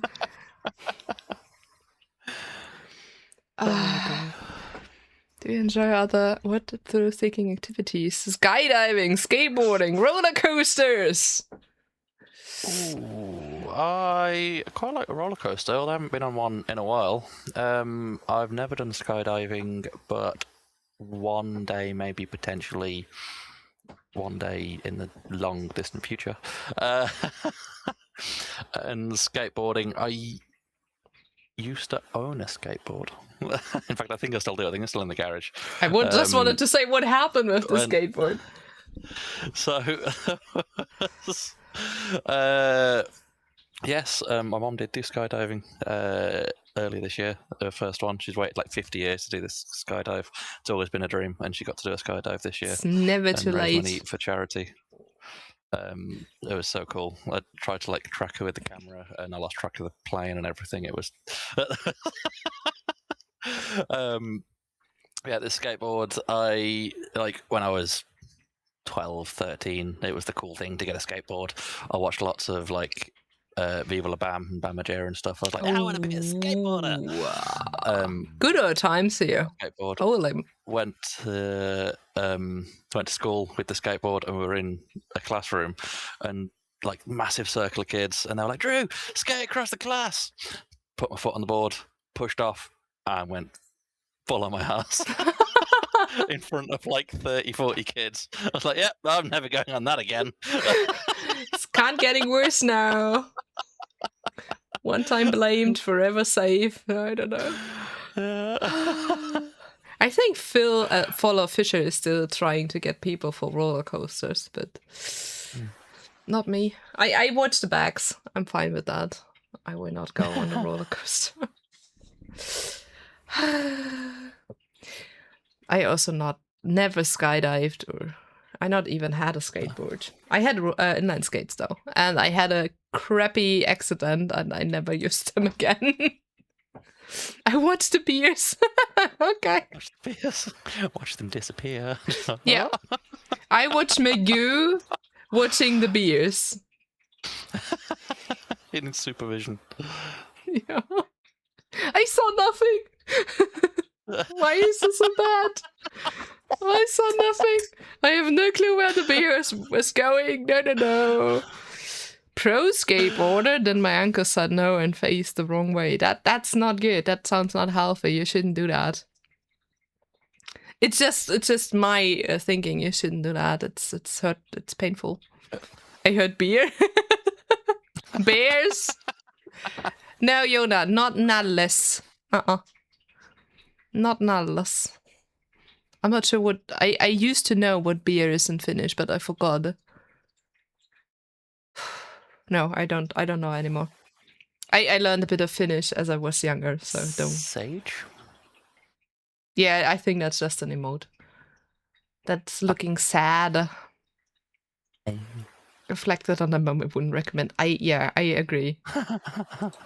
What is the traditional question? Oh, I mean, Drew know the question already because he was in chat last time as we asked the question, the traditional question. So the question is, pineapple on pizza, yes or no? I think yes. Because for a while, pineapple on pizza was the only way I ate pineapple. Either that or with pineapple and cheese on a stick, which is like a big party food here in the UK in like the 90s and early 2000s. Well, actually, I think it was before that. But I want that now. Yes. Pineapple on pizza, I think, is a yes. And I think a lot of people only don't like it on pizza because either they don't like pineapple anyway, so they're not going to enjoy it on pizza, or they don't like it because the internet tells them not to like it. Yeah. I mean, yes. Is my view on it. We are also getting closer because now it's 12 to 8 for no pineapple on pizza and 2 never tried. So we're getting there again. So some of you now thinking about why the frick we asking this question. So my ever first guest on this chat with was Italian. So this question came naturally. And it kind of blown up, and then we just started to ask everyone this question. So, and it's always fun because some are so shocked and some are just having fun with this question. So we kind of have like here, I'm not sure if this is also in other countries, but we have kind of toast with pineapple and cheese and ham on it. So that's also, I want that now. I may need to get that tomorrow. Because now I want that. Yeah, like gammon, egg, and pineapple is a great dish as well. Yeah, that's like a pub classic here. It's so good, so tasty. Nom nom nom! I'm hungry. There's such like a hype at the minute of the sweet and salty kind of thing, of like salted caramel or putting like sweet things in like a burger. but yet there's still like the stigma of pineapple on pizza, and it's the exact same thing that everyone's hyping about now in other foods. True, but should I tell you what the Swedes are eating? Sure. They're eating banana curry pizza. Eh?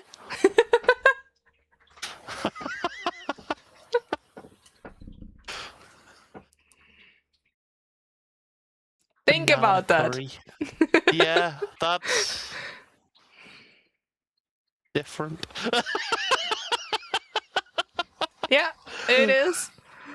It is. I try it, but I can't. I can't picture what that tastes like in my head. Because I'm thinking like a curry, like a tikka masala or something, with chunks of banana in. I mean, I would try it. Yeah, I would I'd try it actually. I would try nearly everything. So Yeah. this is the other. Whereas if you other don't thing. try it, you don't know, do you? Yes, and sometimes there are great stuff coming out of that, like fries in vanilla milkshake. Sorry, but it's great. So I love salty, sweet snacks anyway. So this is great. I'm just. Oh dear. Okay, before Gotta try some things twice. I mean, yeah. Mm-hmm. I'm also sometimes thinking, oh, this is disgusting. I need to try it again. This is also what's happened with me, actually. Yeah. So this They is. say, isn't it something like 12 times before your brain actually makes its mind up on something? I'm not sure that I try it that many times, but I definitely try it too often.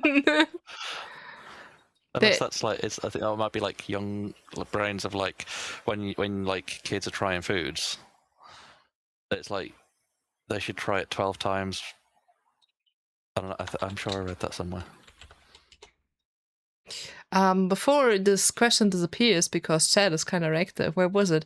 Did we ask Drew what they would like their career to be if they weren't doing this? If it wouldn't be a streamer. Well, my when I went to uni, I studied motorsport technology. So that was like the design side of and the technology side of it. And when I worked with the team, I was the data analyst.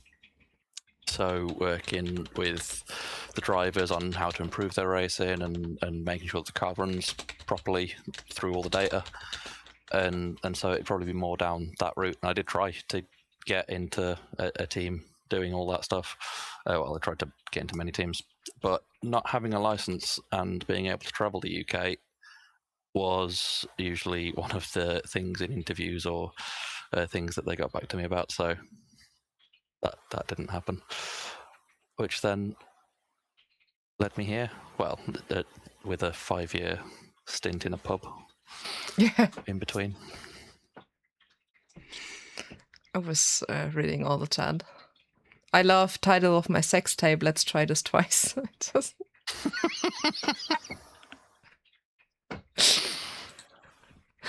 It's great here. Hi. Yeah, people are just talking now about salty sweet snacks. I mean, I love salty sweet stuff. Yeah. Give it to me. I love that shit. Salty, sweet, crispy. It's the greatest. So the sweetie. Now I think I'm not even sure. I think it's from Denmark and not from Sweden. But Magoo was sending me. No, the Marabou was Swedish. But they are like they called smash. I don't know. It's a crispy rice thingy with chocolate and salt, and it's so freaking good. And Magoo actually sent me a package with a salty milk chocolate, and it was so good. I could eat that forever. It's so I love salty and sweet together. It's the best. That's probably why I also like fries and milkshake, because it just gets the right stuff for me. Do I need to send you another secret page? That's not a question, Magoo, obviously. But maybe not in the summer. Maybe do it in the winter time. When everything's not going to melt. Yeah, because next week I think we also get 30 degrees plus again, and I'm not looking forward to that. Absolutely not. Currently 32 in here. which is not fun. Ah. It's like, well, the conversation obviously is, but not the temperature. This PC kicks out all of the heat. Believe that. Also, Phil, no, you have not missed it because I remember your question, but I haven't read your question earlier. So Phil asked earlier already, what is your favorite trackside snack? Ooh.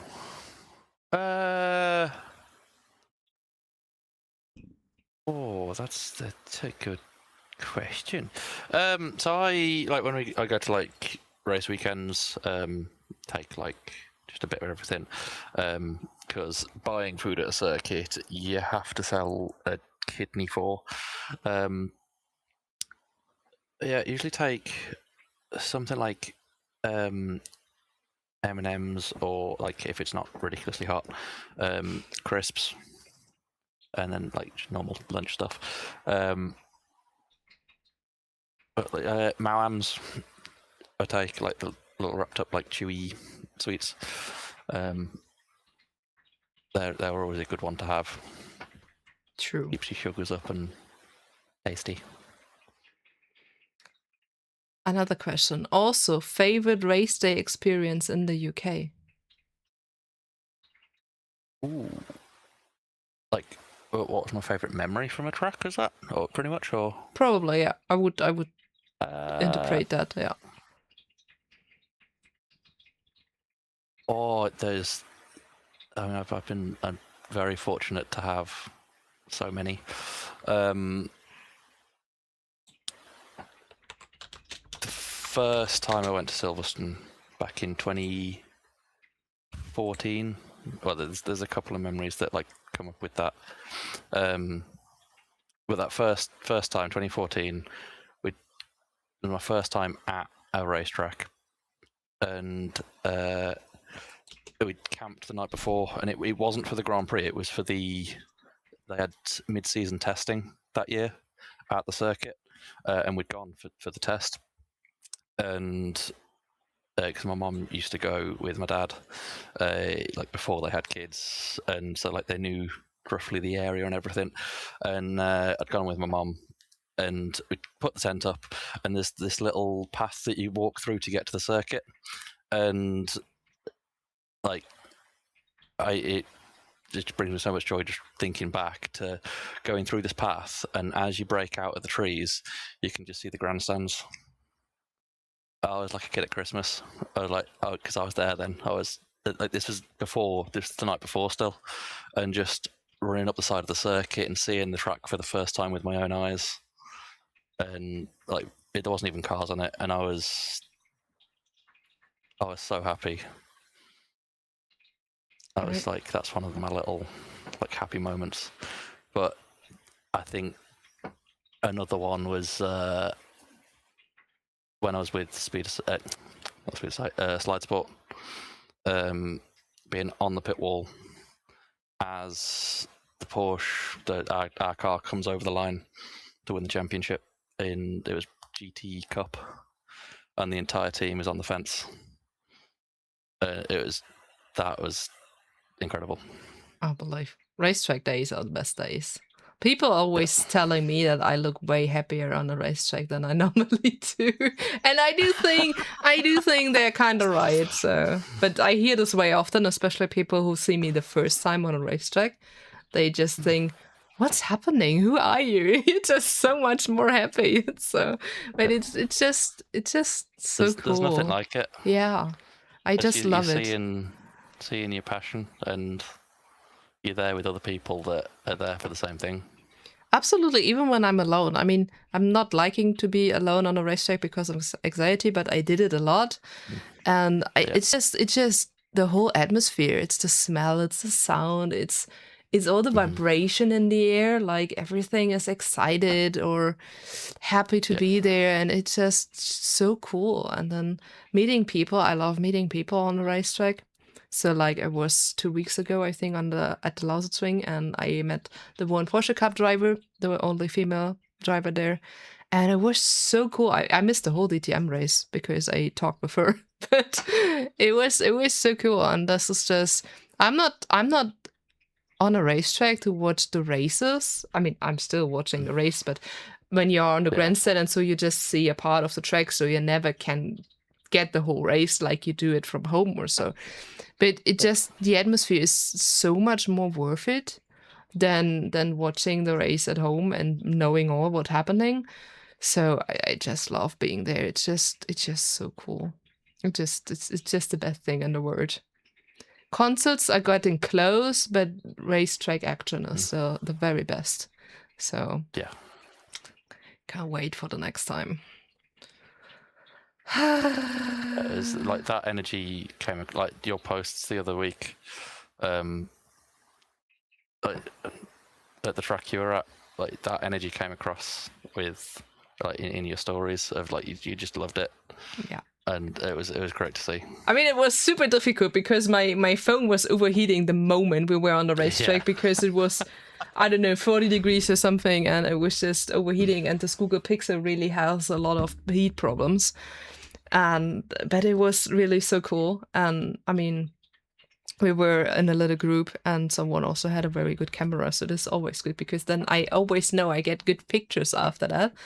And just meeting Alexandra was, I mean, that was the main point I was there. I mean, last year I went to Sanford because of her, but she did the series before this race. It was still a great weekend, not gonna lie, it was still great, but it was a bit sad. Now we finally met after we talk a lot about after the races. I kinda be like a mental coach friend in this case. This is, so you see my superpower coming out there. I just be very good working with people, and trying to get or support them. And it was just too cool. And just being on track is just where I want to be all the time. If I could, I would never leave the racetrack if I could live there, honestly, because it just the whole atmosphere is so cool. I love meeting people. I just love the whole package. The smells, everything. It's just great. I still wanted to steal the pickup, but I was not allowed to put the pickup in my pocket, so I needed to left it there. But But I'm always happy when someone is with me there who also can make picture. And just, as I said, I don't have a visual brain, right? For me, pictures are quite more important for me to remember stuff, because I still remember the feelings and I still remember emotions I had during the week or the weekend, but I still remember it in pictures. So for me, it's super, super important. It's not a must, but it's a cool to have that someone is there who also takes pictures from me and how I am on the racetrack, because it just brings more memory to my brain again. So this is always cool when I have someone with me who actually take those moments into a frame that I can have a look at later on. Like, I have a lot more with Alexandra, but I not wanted to spam my whole Instagram just with Alexandra pictures. So like a full fan page. Yeah, I mean, she knows that I love her, but so this is absolutely cool, and this is what I enjoy. So I'm always happy also when we go to the Sim Racing Expo again, so that probably Sam will steals my phone again, and I'm just taking pictures also with my phone and their phone, and Slow maybe bringing his camera and stuff. So this is super, as I said, it's not a must, but it's super cool for me to have as extra memory to actually bring this. Because I see the picture, and as soon as I don't see the picture anymore, I don't have a picture in my in my brain anymore. So I couldn't even describe my mom when I not see her, and this is this is how my brain is, right? This is crazy. Wow. Yeah. So I mean, I know my mom for a very long time, but I can't describe her without seeing her. I can't. So I'm the worst. If you want to murder someone, let me see it, because I can't remember anything. I couldn't describe you, you know? I would say, I don't know, that was a person. so yeah. there was a sketch artist there. It's just like, yeah, there was a person. Okay, anybody does. This is unfortunately like it works from my brain. So you're safe with me as a whatever it's called. I forgot, a witness. So you're pretty safe because I can't remember it. I don't know it. As soon as I don't see it anymore, I can't describe it anymore, and this is crazy. But this is how it works for me. So it's absolutely crazy. I agree. One of my favorite moments was last year when my favorite driver asked me, "We are a bit short-staffed today. Can you help us prepare the car?" I mean, that's cool, isn't it? Wow. You need someone to take That's- photos. that's Always, cool. Jona. If you, I mean, the question is, do I come to Finland or do you come here? So,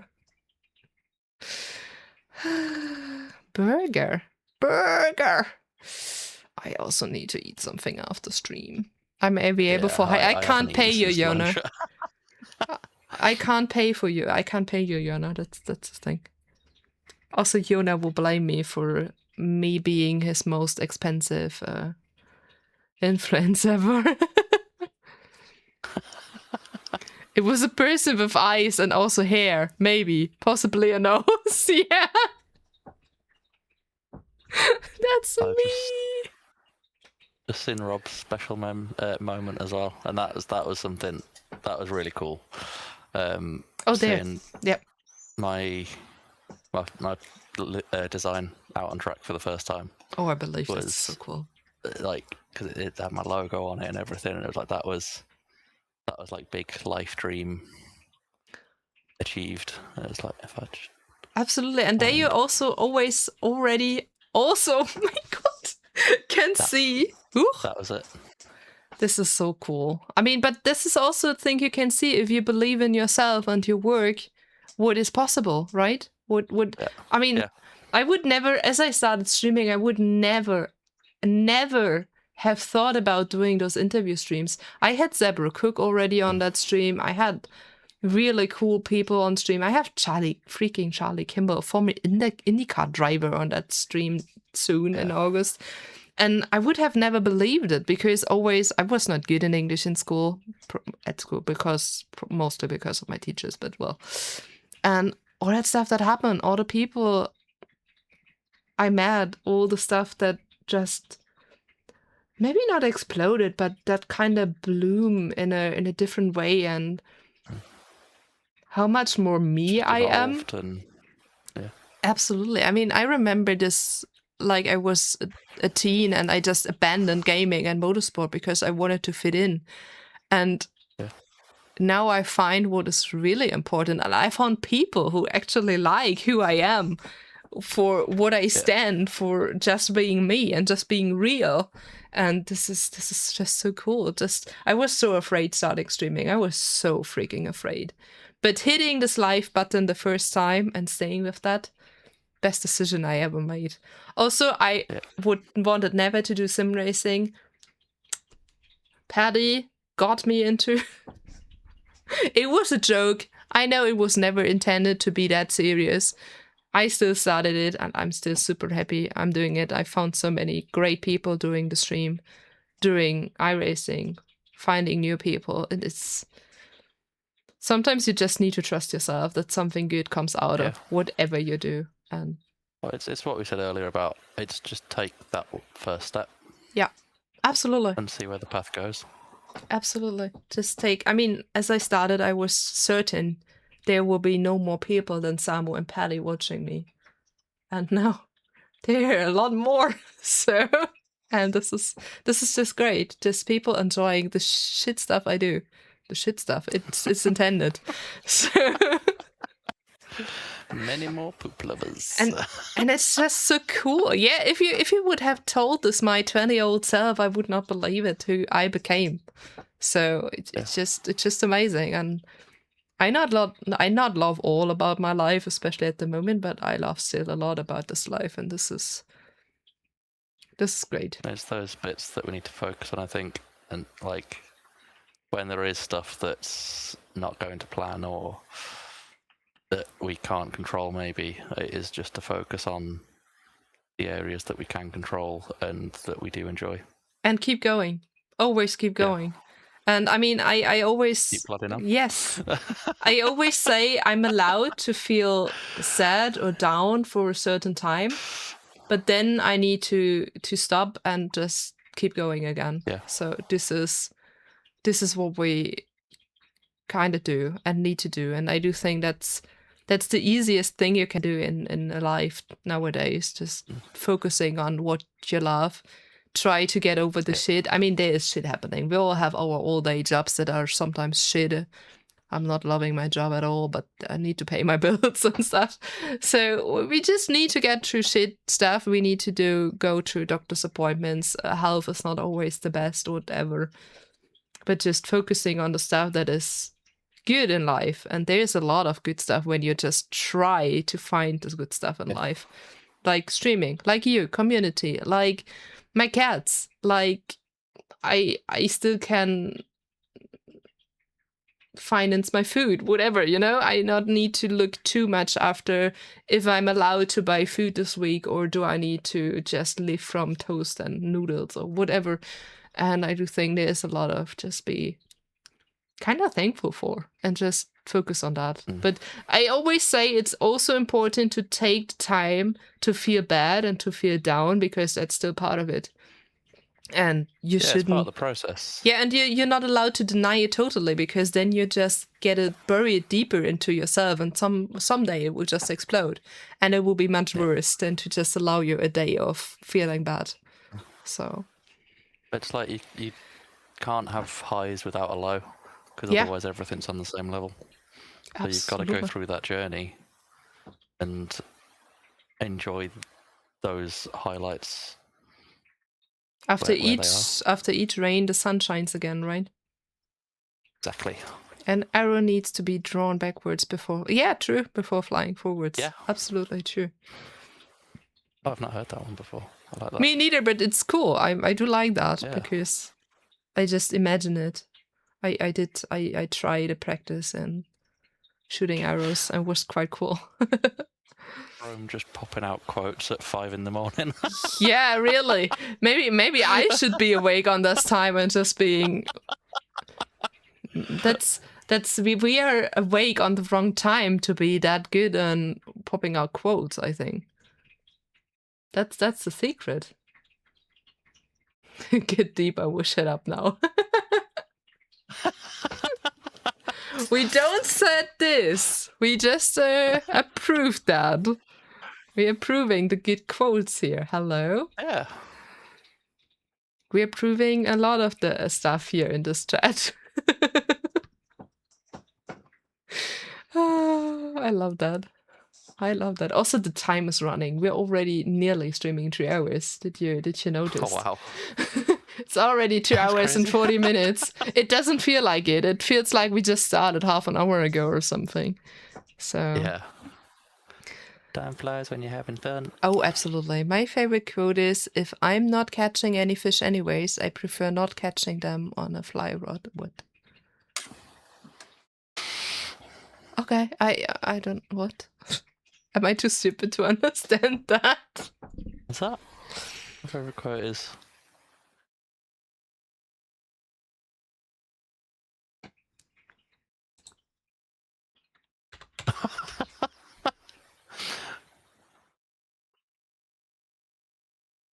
Oh, I don't get that one either. Also, Phil, I will not wake up 5 a.m. in the morning because I'm not you. This guy, he's one of our Americans here. He is awake 5 a.m. in the morning, and when he is awake on 7, he overslept. Wow. I can't handle that. I'm not a morning person. I hate the morning. I mean, I don't hate the morning, but I love sleeping in. So, oh my gosh. I'm very much a stay up later, wake up later kind of. I love the night. I'm absolutely night owl. I love being awake in the night when everyone else go to sleep or went to sleep. Is probably the right English. It's so peaceful and calm, and I just love the darkness. And it's the best when the stars are out, so I can kind of watch the stars. Oh, space is so cool. Absolutely. I'm so sad. I mean, sometimes we don't see the stars because some of the everything that was pumped into the sky and stuff, but mostly I can see the stars, and it's just so beautiful. I just love that, and I just love being awake in the night. Look, I have a dog. It's not my choice. You would even get up that early without a dog, Phil. Honestly. I don't believe you that you would sleep longer when you wouldn't have a dog. You're crazy. I mean, I'm happy that I normally stand up like 7:20 in the morning, and then I have kind of 20 minutes to get ready, and then I go to work. I'm such a girl. I will sleep as long as I can and then take as less time as I need to. So you will never see me, especially not for a work day, putting makeup on. I mean, when there is an event or something, yeah, sure, I can put makeup on, but not for a work day. Hello? No, thanks.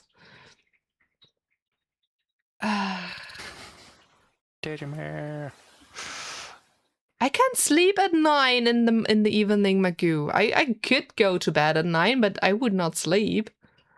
Also, hi. We have a lot of very interesting topics today. We've covered it all, DGM. And thanks for the follow. There's been food, there's been motorsport, there's been poo, there's been food. The food went to poo. Yeah, as it does. It followed the natural course. But we started with the poo. I'm not sure that's the right way to do it. We did it backwards.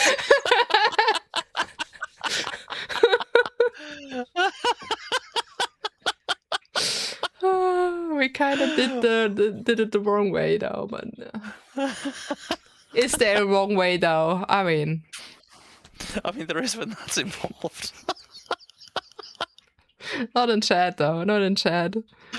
They do whatever they want to do. That's totally normal. Phil, there's another question. Your favorite game genre aside from motorsport games? I guess. I don't even know what the genre is. Like. Maybe we know. I guess like the Lego games. I love those. I don't know what genre they fit under. Yeah, I think action adventure or something like that. I would say. Yeah. Yeah. Also like the Hitman games. They're like especially like the Spider-Man, like that kind of. Yeah, that's definitely action. Yeah, that's super fun. I really want to play that new James Bond game. That looks so good. Oh yeah, did you play the new Lego game? The new Batman one. Yeah, I want to play it, but not yet. That looks really good as well. I saw. True, but I wait for a good sale. It's so expensive. Yeah, games are crazy money now. Yeah, and I already pre-ordered 2 games that's coming out in August. So. Ooh, what have you ordered? I pre-ordered Beasts of Reincarnation. That has a very big wolf, or it's a dog, I think. And the pre-ordering got you 2 Sheba skins, so I kind of pre-ordered it. And I pre-ordered the new A Plague Tale game. So we'll see. I'm a bit afraid of the A Plague Tale game because it's probably very different, but will be fun. Yeah, the new Lego game looks really great, but it was 60 euros or something. I think that's quite expensive. Yeah, it'll be. Especially, I usually wait for things to go unloaded or something. Absolutely. Or like when they're cheaper on there. Especially as I said that they are not so freaking many playing hours for at least the story. Sure, when you do everything else, it's a bit more. But I still, I think it could be a bit cheaper for what you get. But this is obviously my opinion. And I'm absolutely pre-ordering games. And if this new Resident Evil Veronica game is to pre-order, I will buy it instantly. You can bet on that because I'm so freaking looking forward to that.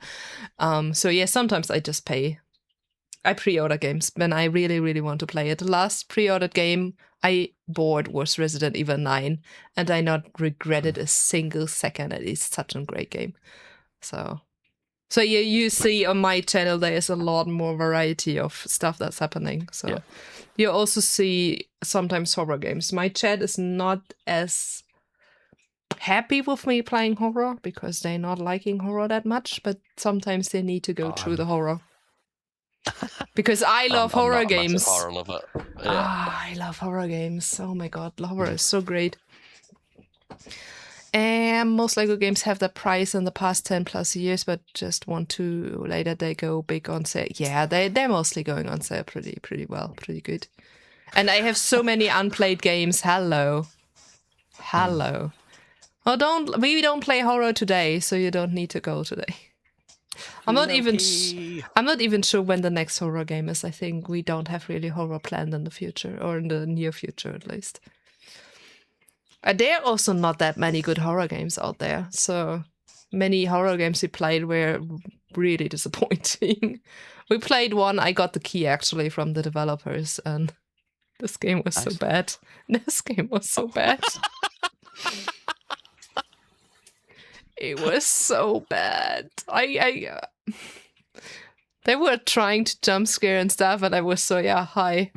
Wow, thanks. And I remember I had 2 very bad horror games I got the key for, and the other one was also like, I want to go out of here. It's so boring. I can't do it anymore. And they just keep on jump scaring me, and I was so, just stop it. You don't scare me anymore. It's just nothing happening. So yeah, sometimes I get horror game keys, and I mostly know that they are bad, but I still try them because sometimes it's just fun to go through a very bad game and just vibe to it. So Kitty is back. Yeah, Misky is back. That's Misky. I would never watch horror, especially not in movie form. Yeah, Magu, that's very true. In Sword, I haven't played. I have started Alien Isolation 1, but I never finished it. So actually, if we play Alien Isolation 2, I should play the first one first, fully, because I never finished it because I was so annoyed by it. I not thought it was super creepy. I was just annoyed. So I never finished it. Maybe I should before the second comes out. So. Gorefest, they're fun. Yeah, sometimes they're fun. I was so excited in Resident Evil 9. You can get the chainsaw at some points, and I was so excited to just slash through all the enemies. Wait, I tried to boop the cat, but she's not looking in the cam. Bisky. No, they don't see that when I boop you. I try to boop you. There, boop. Boop. I tried like that again. 2 will be much crazier. I'm surprised there will even Alien Isolation 2 actually. The only thing I played quite a bit of this game, and it was so funny. I think my Let's Play is still on YouTube, but in German. And this guy, I don't see chat anymore because there was an automod message, but I don't see it. I think. Is there any mod who can allow it? Because I do think that's not. This is fine to post. And there's those one scene where the xenomorph comes out of the roof, I think, or of the ceiling, and just drops into the room, right? Don't laugh about it. It's okay. She just shows it. What I was laughing about. Yeah, I know. I know. But Automod actually held it back, so I was saying it's okay when mods are allowing it because it's not as bad. And the xenomorph just drops out, and you should be scared, right? This thing coming out, and you see it the first time, and I was so, oh, hi, Rüdiger! So this thing was just Rüdiger from this way out, and I couldn't take the thing serious anymore, so... But maybe I play it one time, but it's still, I think, on sale €12, and I was not willing to pay it, so... For the new people, Miska, the cat on screen, is the most clingy cat in existence. Oh yeah, her other cat, Baloo, is the most perfect baby boy ever, and we love him so much. Miska is also great. I'm not sure where Baloo is. I can try to trick him here very soonish. I will accept boobs. Oh my god. If it's at a point horror isn't horror anymore. Yeah, sometimes that's true. Yeah. I'm not as easily scared. I think that's also the problem. See, people joining my streams because they think, oh, it's a horror game. It's a girl. She will scream when she is scared, but I don't scream. And then people are disappointed because I'm not one of those horror screamer playing girls, you know? So I'm sorry, but I'm not screaming. It's not that scary. It's just... So it's always fun. I always disappoint people. I don't know. Always something. Bluesky.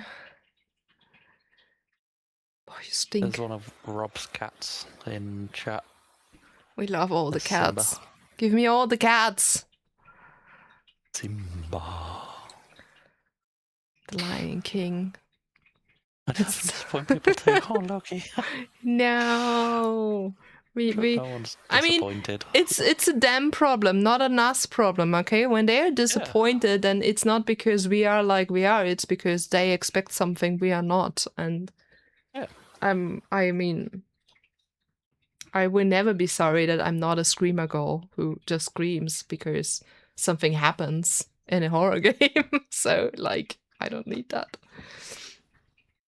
Also, if I'm scared playing horror games, I start to sing. So this is probably my thing. I'm not good in singing, but I will do. Miska, don't you? Brilliant. You actually do something with the keyboard again. Oh no, it's Loki's fault. Brilliant. Boop. See, I booped her. Boop. Oh, Miski. You stink and you're losing hair. And my your hair is on my nose. I don't want that. I promise, by the way, that this cat is highly loved, but she will always tell you that I don't love her enough. Like the other cat will tell you that he is starving. So that's my two cats. I'm not sure. I see him from here though. Baloo, come here. No, he doesn't want to. He just looks like, are you stupid? Oh, well, are you stupid? I don't want to. You don't have food in your hand. I don't want to. Oh, Miska. Miski. Okay, and now I have cat hair. Sorry. Just covered in cat hairs. Yeah, they're everywhere. Honestly, they're just everywhere. Oh yeah, they have stuff, definitely. I mean, she is very... very lovely. She is not really expecting too much from me, but he definitely is. He is the king, hello. He is an absolutely crazy asshole. Sorry, but he is an asshole. Especially to her. They're not the biggest fans of each other. Let's say it like that. They can live with each other. Yeah, kind of. Or I need to lay between them. So one cat left and one cat right. That's also kind of alright. Yeah. But just there, just like bodyguards. It's rarely happening that they accidentally touching each other while sleeping. That's always very funny. The most perfect asshole. Yeah, I know. Baloo is great. I love Baloo. I'm not allowed to have a favorite cat, but I have a favorite cat, so. But she will never know because I love her all the same and show her all the same love. Yeah. No, Mishki, yeah. Please don't hit any buttons. Can't watch the VOD back and then she'll never know. Wait. Also, she loves everyone. He just loves me. So that's the other story about them. Yeah. Yeah, it's a complete sentence out of context. Oh, we have so many out of context stuff here in the stream. Hopefully never. Probably some of that reaches the internet at one point, but we don't talk about that. I have three and love them all, but what missed is a prick. Yeah, I mean, there's always those cats, right? You always have the one who is the absolute angel and one who is the absolute devil. So I think that's the same with kids and cats. It's just the absolute same. Yeah. You should have one on each shoulder. Angel and devil. Yeah. But I don't think they're fitting both of my shoulders. No. Also, you have no clue. You don't see it like that, but I have everywhere like scratches because she doesn't know how to put her claws into her paws. So luckily that was empty. So when she crawls over me, she always leaves all her marks. So I'm really looking very, very badly sometimes. I hope I never get murdered because they will have actually questions. So I'm looking like that. But it's her! It's her! It's her! Your only concern with that sentence?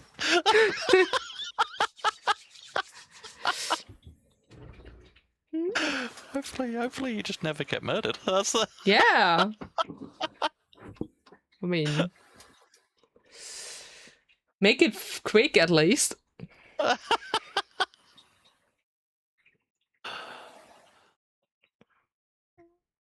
There, kitty love marks. Yeah, I have a lot of them. I have a lot of them. That's true. Maybe she murdered me at one point. Who knows? Yeah. Or he or him. One of them. Oh well. I hope it was not a mosquito. Miska. Wait. Cuddle after that. Did I got it? Could you catch the mosquito? No? Okay. Also, Chad, do we have more questions?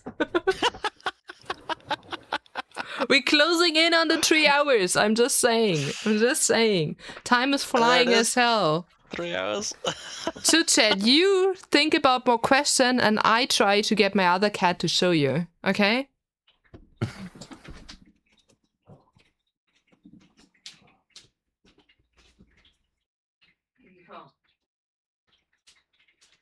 You do it. He is very excited. Look. This feels like a trick. Look. He's so cute.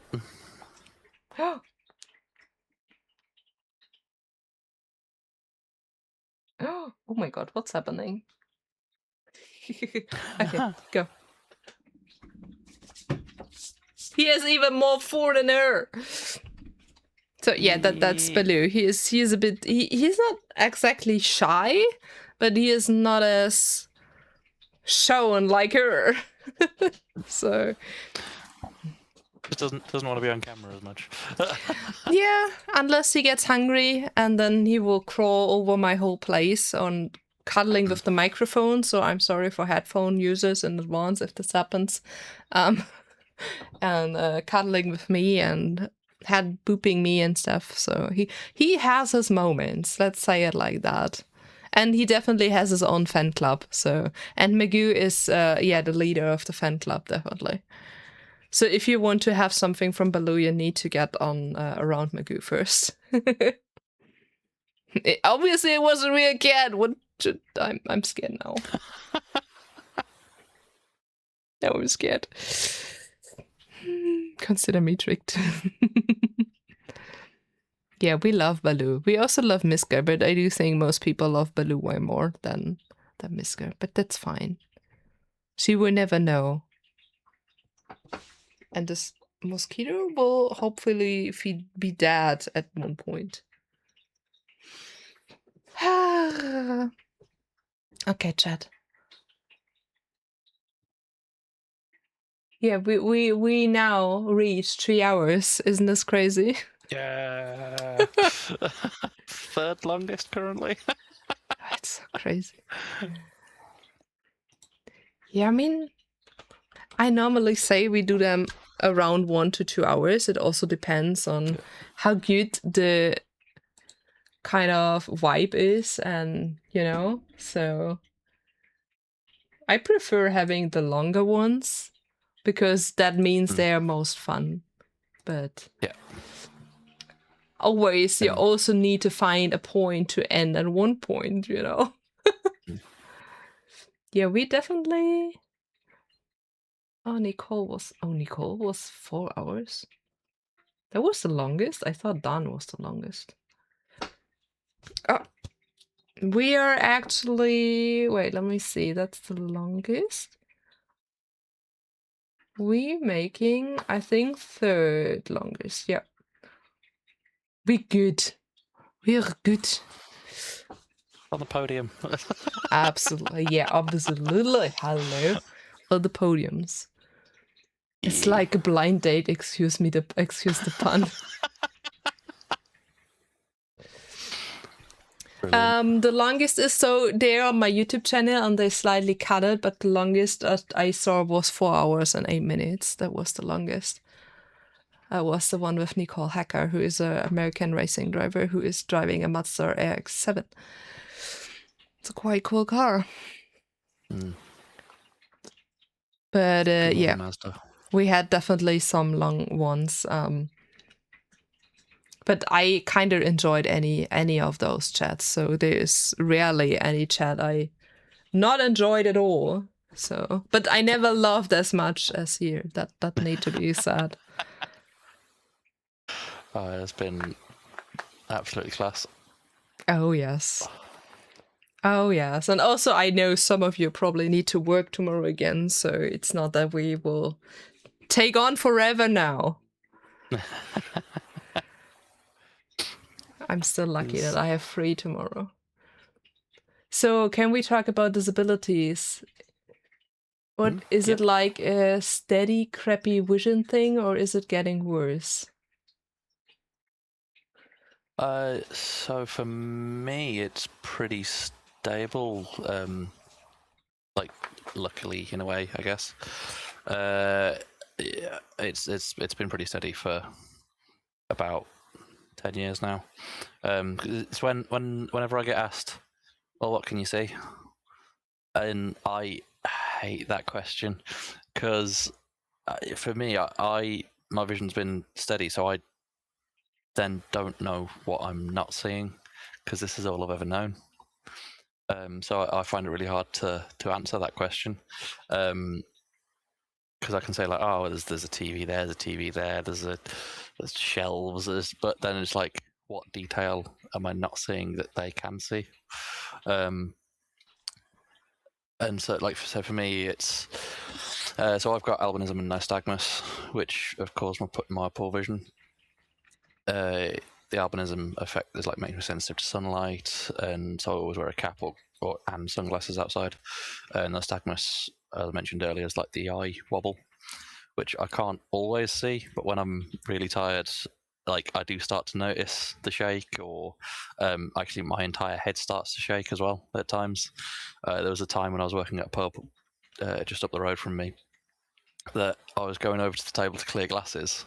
It was the end of a 10-12 hour shift, and my head was starting to wobble. Walking over to this table, a couple of girls sat on it, and they looked at me like, oh, what have we done wrong? I was like, I don't know. What have you done wrong? Is there something I should know about? And I was like, I'm just here to pick up your empty glasses.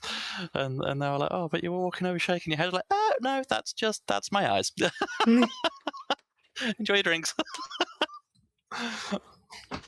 Yeah, I mean, you're also, your brain also kind of adapts. So yeah, you forgot how it is to see properly, or what is kind of used to be normal, because you just you just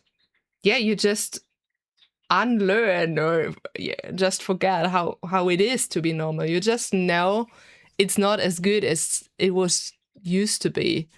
And like, people are saying, like, even people around me who are very close to me sometimes forget that I can't see that good. So like, can you see that? I can't see that. And I'm saying to them, when you can't see it, do you really expect me to see it?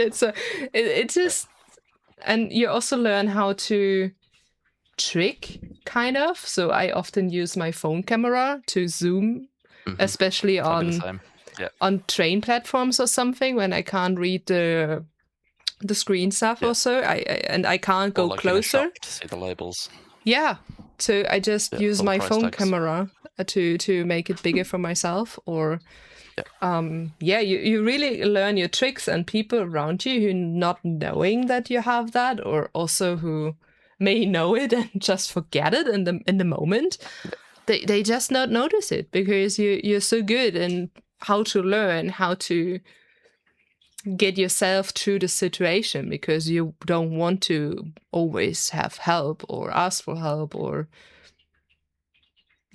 so you just learn how to trick yourself through all the stuff. And for me it's also, it's the same for a while now, so luckily we could stop the injections and stuff, because I also had a macular, how it's called, edema, I think, when you have liquid in your eyes and stuff. So I got injections against it and blah. So it not at a certain point it not got better, and it really took a toll on my mental health. And I said, okay, we need to stop here. It's not doing anything anymore. I need a break. I can't do that anymore. And after that, it actually got better. So for me, it was the right thing to say, to listen to my body and just say, okay, we need to stop here. So, and it got away after that. I mean, my eyes are still pretty bad. I see 40% on the left one and around 80 on the right one. But for me, it's also what is damage. So I will never get better again. The only way is worse. But in the moment, we're luckily keeping it. So I also get a new lens. Shit, mosquito. Sorry.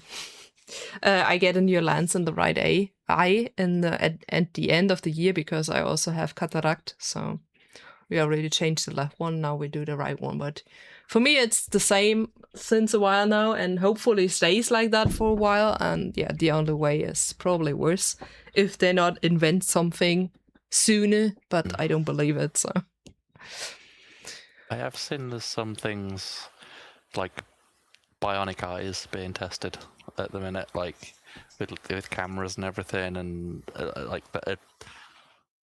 showing signs of work. Like in the initial tests are actually going really well. Yeah. There's been people that have been fully blind, nothing in sight at all, and they've put these cameras in and they can see a shape. There's no like color to it or anything, but they can actually see something through this like bionic eye. What is absolutely crazy. Technology's insane. Of like where it is at the minute and like where it's come from in just the last like 20 years. Absolutely. Even like using just your phone camera and being able to now have that just in your pocket as an accessibility tool for like to make life accessible. Absolutely. It's so crucial. Like I went with the phone that I've got now because of the camera, so I can use it. And I think, your phone you always have with you. There's rarely a moment you don't have your phone with you, right? So it's always there. And there's also, nothing for us, but there's also those apps, or an app, I forgot how it's called, but that can blind or in the spectrum blind people use to call people who are in this app to actually ask them to describe stuff like, how is this shirt looking, what I have in my hands, or where's the milk in my fridge or whatever. And I do think like this is so cool. So yeah, it's like the Meta glasses. They have something similar to that. I've seen a couple of people use them, and it's like hey Meta or whatever it is, like what am I looking at? And it'll give you a description of what is in front of you. Yeah. And if there's say like an item, you're like, okay, what's that bit? And you get more detail, and you like, or if you're looking at a label, you say, can you read this label? And it'll read out all the whatever's on the label. And it's so crazy because that was not a thing 10 years ago. So technical stuff is so growing so quickly. Just remember how our phones looked 20 years ago. And what is our phone nowadays? This is just Nokia 3310s. Yes, like a brick. Yeah, the brick in here would survive a nuclear fallout. Yes, and this is just so crazy. Just imagine how far we come from this in 20 years to what we have nowadays. And also, like I said earlier about the diabetic stuff. how it was for me as a child. Like I couldn't do anything I wanted. I just was stick to a certain schedule. And nowadays I just decide, okay, I'm hungry, I eat something and I just inject my insulin into it. So it's so flexible, what was never the case back then. And this is absolutely cool how far we came actually. And I'm obvious. There's so many more potential. The only question is if we see this potential, because money, financial stuff, are they want us to get all the stuff? Because I'm very cynic about stuff like that. So I'm sorry in advance for that. Because me as a type 1 diabetic, you have no clue how many money they make with me. And so if they would heal me, there would be a lot of freaking money they would left. And unfortunately, health is still a financial story. So I'm sorry. I'm very cynic about that because I'm pretty sure we could do more. I think that there is something to that. Unfortunately. Yeah. So that's just how business works, isn't it? Yeah. And your health, our health is a business plan at the end of the day. And this is... unfortunately, how life goes. Blah, blah, blah. But yeah, I miss my old Nokia. I love my old Nokia. I also had the one Nokia that you put open and you had a whole keyboard on it. I love that shit. I love that phone. Yes. But I had a Nokia flip phone that had Snake on it. Oh, Snake! And Great. you could put 2 songs on it, and then it was full. Yes, where you needed to delete messages to receive new ones. Freaking hell! This is crazy. Whereas now you've got the entire internet in your pocket. But good old times. I'm actually honest. I wouldn't change my youth to nowadays because we did so much shit, and I'm so happy there are no photos existing of all the shit we did. Like nowadays, when you do something, someone has recorded it or made pictures, it's on the internet 7 minutes later. And we not had this problem back then. There are rarely any pictures from that time. And I do think that's great because I don't want you to see all the shit I did as a child. So, and internet is great. I really love the internet and how far you can build your community and stuff. But also, I do think we live in a world that is so rushed, and so you always need, or you're kind of there 24/7. Back then, you just went home, and if someone wanted something from you, they called landline. Hello. And it's not, you couldn't watch or look at your phone 24/7. You weren't seeing messages 24/7. I sometimes have the feeling I'm so caught in this, I need to be reachable 24/7, that I forget that I also need breaks from all of that stuff. Yeah. And obviously you can say just put your phone away and do it, but sometimes it's so difficult to actually do because the possibility is there that I can watch on it. Back then there wasn't. So this is something I miss sometimes, to just be home and no one can reach me, or no one can write me, or I can't look on the internet for a second because there is just nothing. So this is something I miss sometimes, and I have the feeling I sound very old now, but it's just our world is just so rushed and so busy, and there's always something happening. Everything is so loud and so fast, and sometimes it's too much for my millennial brain. So I think sometimes we would all be good with some less input. I was at a seminar the other day. Statistically, the current generation will spend approximately 24 years on their phones. This is just absolutely crazy. But the other thing is, they grow up like that, right? That's the normal for them. So I don't even want to blame them because it's just their normal. So it's the environment that they're being brought into. Yeah. Yes, it's like as I was in school, the first real PCs came over and stuff. We grown up with, I don't know, MySpace sites and whatsoever. It just was our thing, and our parents probably also thought, now they are 2 hours on a day in the internet, And I think our parents also thought the same. And now it's our part to think, oh my God, they are kind of 20 hours a day on the internet. And we are too. It's not that I'm different from that. I know how it is to not do it, but I also have the urge to kind of stay connected. And so this is why I would also never blame the younger generations like others doing it, because it's just how they were put into the world. So they just use what they've grown up with. So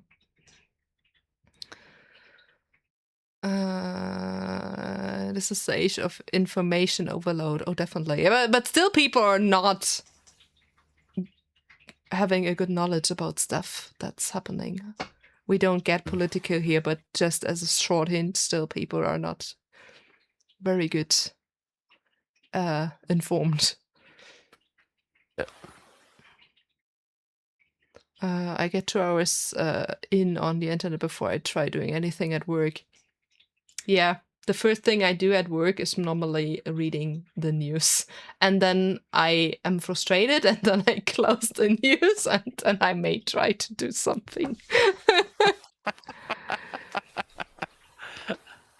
I kind of was doom scrolling YouTube shorts last night. All of a sudden it was 2:45. Yeah, and that's the thing. It's so easy to just lose time like that. Yes. I don't. Okay. I noticed myself doing similar to that, and then I've like trained my algorithm on like Instagram and stuff, if you can even do that. But to have like the majority of that content that comes up if I am doom scrolling to be like inspirational quotes and stuff like that. So I'm then seeing stuff that then, even if it is just scrolling past, I'm still getting like a positive thing from it. Yeah. And I've done like similar on Facebook. Like the majority of my posts are food. Great, that's very fitting here. So yeah. So it's like, for whatever mood I'm in, I can go on a different social media and get like a different like focus of content. Yeah. And so it's like, if I'm like feeling like I need like a boost or something, it's like, right, Instagram, see if there's any like big quotes that hit me today and get a bit of inspiration. Or, oh, I'm hungry, I'm gonna go look at food. And or I'm not hungry, I'm gonna go look at food. Yeah. But I still do think that's also the magic about all the internet stuff. You also can find a lot of positive stuff, a lot of cool stuff, a lot of motivational stuff. It's also what corner in the internet you are. I mean, it's also can be very dangerous, because when you are in a bubble that is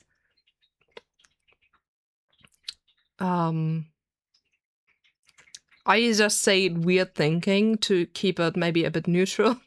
When you're stuck in this bubble, you obviously just get stuff about that again and again and again, and you start to believe that stuff, and you not have any balance to it, because the algorithm that thinks, oh, you want to see that stuff, to just get that stuff.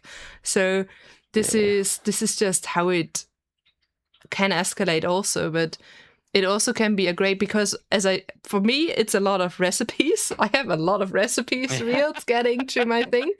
Then, Meg, you don't laugh, but I have a couple who actually does German, Swedish translation words stuffy. I don't know how I get there, but I have also them. I somehow have a lot of Dutch reels. Don't ask me. And so stuff like that. So it also can be a very cool thing, and also they're like accounts that just share positive news, and I also like that kind of doing, because this is such a great game changer to actually enjoy the good stuff, what's also happening in the world, because news are so focused on all the bad stuff happening, because that's how they sell they stuff and get clicks. But I also just enjoy the good news and seeing that the world is not totally lost, because there are still great people out there. Also, hi Crimson, welcome. It's I've also gone as a bit of like, if I find myself doom scrolling and I stop, it's like try and then either go and make content or plan something rather than like just consuming it. Yeah. Trying to put something out there that's either like educational or funny or like a good like a showing off a skill or something, like with a design or something like that. Yeah. So it's like it just adds that other side to it as well. Or you're just doing it like me. Like I was frustrated to see all the hate about the line, and then I just did this reel in half an hour. I wrote the text, I spoke the text, and I searched for a clip that I can use, and then you just get an absolute viral reel. Meeting you in the process, but yeah, I was so hesitant to post that because I knew social media, especially Instagram, can be a very, very well, not so nice place. But this really got so much positive feedback. It was just crazy. I was nearly crying because it was so crazy, because I actually not expected that. I thought people are just, there are some, they probably not watch the whole reel or not understand the reel. I don't know. Yeah. But yeah, there were so many so lovely and having so nice words, and also a lot of pro sim racer who just liked it and also said keep going, blah blah blah. And what I really saw was that people who are actually good in sim racing are totally fine with me losing the line because I use it because of my disabilities. And people who are bad in iRacing or probably never did iRacing at all, that's the person that hates. So this is something I really noticed under this reel, but also under other reels. My God. But this was really the one I noticed the biggest impact from who is good and actually likes what I'm doing, and who is bad and hating on me because they just need to do that. So I saw a quote about like hate online, and it was, "You'll never get hate from someone that is doing better than you." Yeah, that's absolutely true. That's people who are jealous or just, I mean, probably mostly have a very bad life, and they just feel the only happiness in their life when they make others feel, or they think they make others feel worse, because that's the only thing they feel, probably a spark of happiness, because those people feel bad now. They want that reaction so that they think they've then got someone feeling worse underneath them, kind of thing. Yeah, and that's why I absolutely ignore them. They will not get any feedback from me. Those are the comments I absolutely ignore, because they want the attention and they want to have a reaction, and I actually don't give them to them. I sometimes complain about them on Discord, but that's that's the thing. But they will not see it. They will not see it on Instagram as reaction. But my Discord server sometimes notice that I'm frustrated with the one or other comment I get. But yeah, I mean, I have a lot of people defending me. Like today, I had someone who was finding my reel where I got murdered by that one pickup who just overtook me and got back on the line and just killed me in the process. And there was some guy today that he doesn't follow me. I don't know this person, but he started defending me on the comments. Holy moly! That was super interesting to see. So yeah, I love that. I saw something with a question. There was a message with a question. Here's a question. You both have overcome. It's just scrolled. You both have overcome challenges, which is inspirational. You've achieved brilliant things. What's the next goal for you? That's to both of us. Being happy. Accepting myself more. Okay, like. As I said earlier, I have a big problem with anxiety and depression and perfectionism, and I'm hypersensitive. Like that's kind of my superpower, but sometimes it's just too much. And I would like to care less. not careless in people are not important for me or stuff, but I would like to be less anxious, less afraid to being judged, and being less of a people pleaser. I think that's my biggest problem. I always put everyone else ahead of me. And I would like to change that, because I am the most important person in my own life. And I'm so afraid of people hating me. This is why also I have setbacks in iRacing, because when I do a mistake, I'm scared people hating me. What is totally stupid, because stuff happens, right?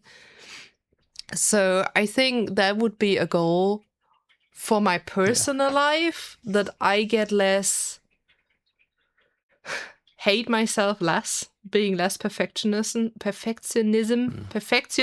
whatever, and just being nicer to myself. I think that's the whole thing, to be nicer to myself, to be just doing stuff and doesn't care too much about what people thinking who I don't even know, and to have forgotten me in a couple of hours, because yeah, stuff happens in a race, it's stupid, but it's still just a game. So I think that's what I would personally see as my goal. And streaming wise, having fun as I have already. Obviously growing is always nice to have. Having an active chat, absolutely lovely. But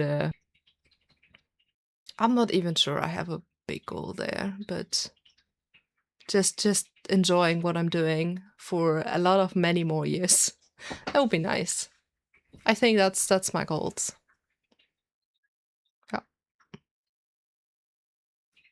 I think I kind of have like a daily goal.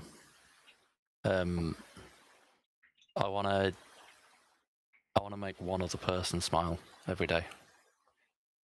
You did. You definitely did a lot of that today. So I'm pretty sure there were a lot of smiles. Yeah, kind of.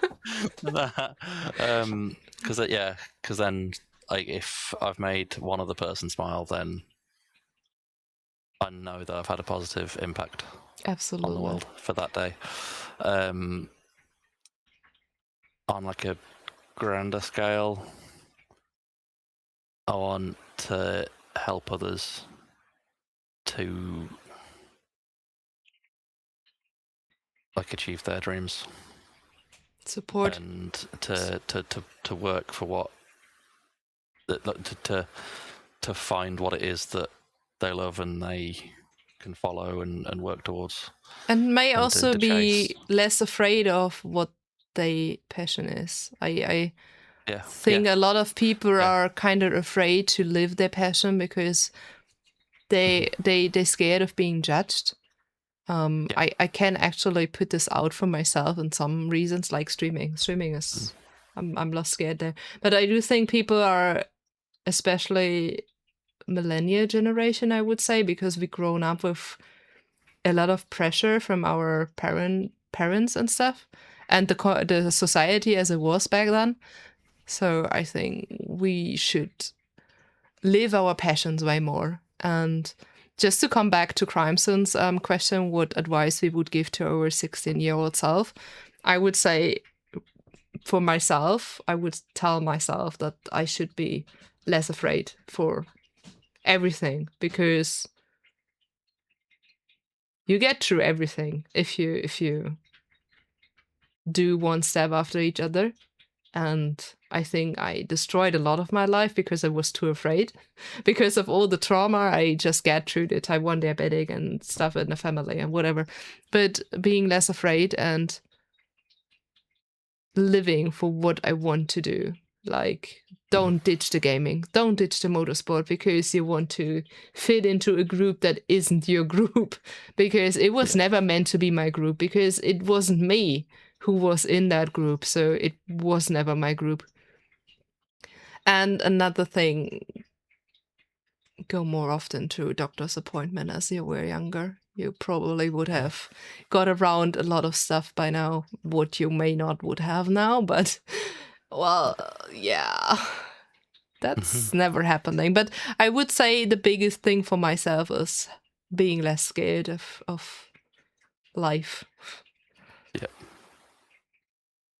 Yeah. I'd never tell my younger self to do anything different, because everything I've done has led me to where I am now and made me who I am now. And so I needed to go through those lessons to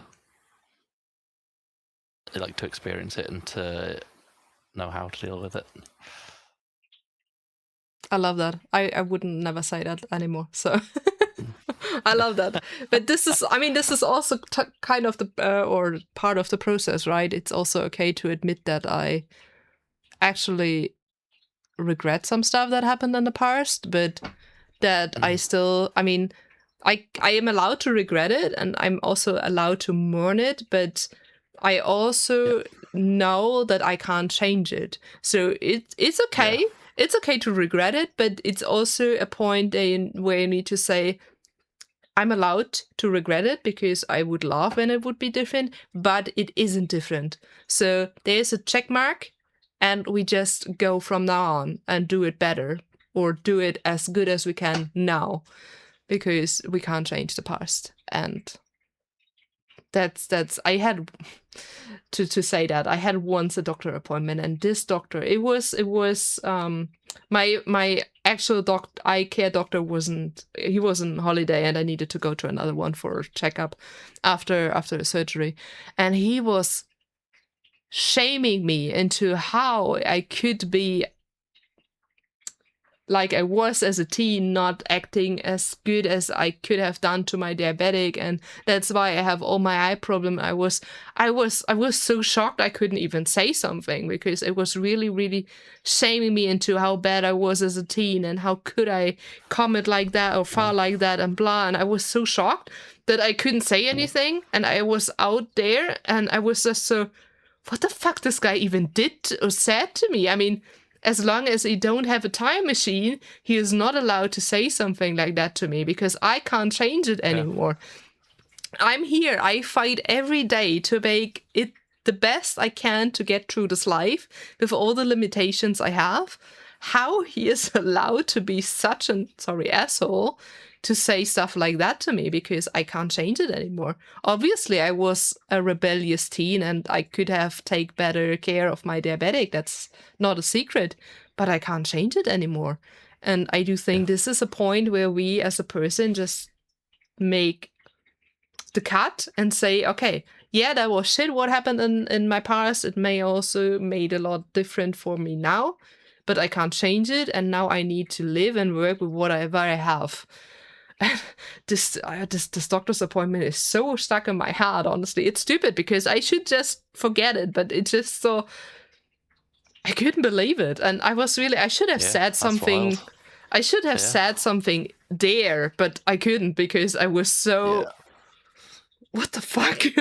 So, and I also said I would never go to this guy again. If my regular eye doctor is in vacation, I don't care. I go to the clinic, even it's an hour plus drive. I don't care. I would take that. I would never go to this guy again. So that's wild. That was crazy. Yeah. So yeah. Thought you what? Not for me to say, Drew, but I'd have told younger you to think before eating that poor gold sandwich. Okay.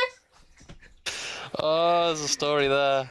So, I mean, I imagine there's a story there. Otherwise, it would have brought up. No, it is the worst thing I've ever done.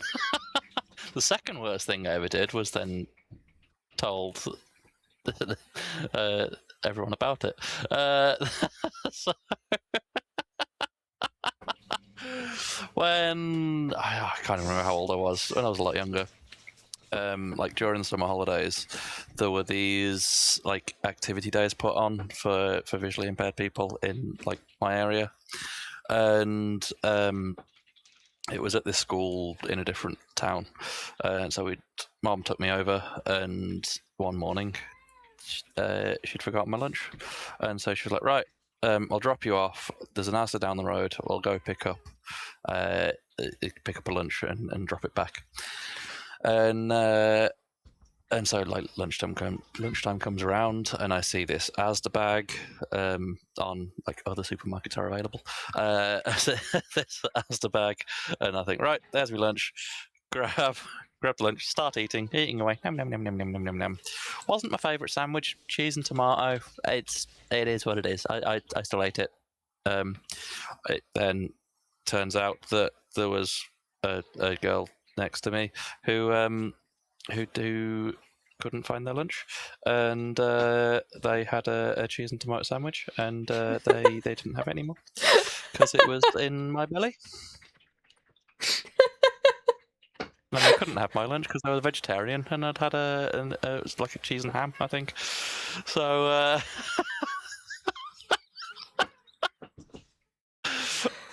worst thing I ever did. Thanks, Loki. Oh, I think that's funny. I'm luckily not the girl because I would be upset, but I felt awful.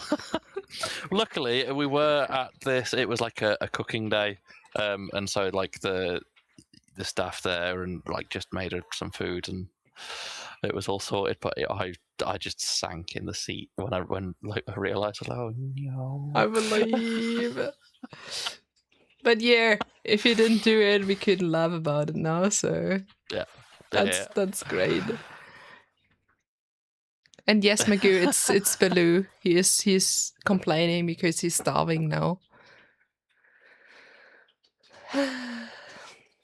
So I saw something else in the questions.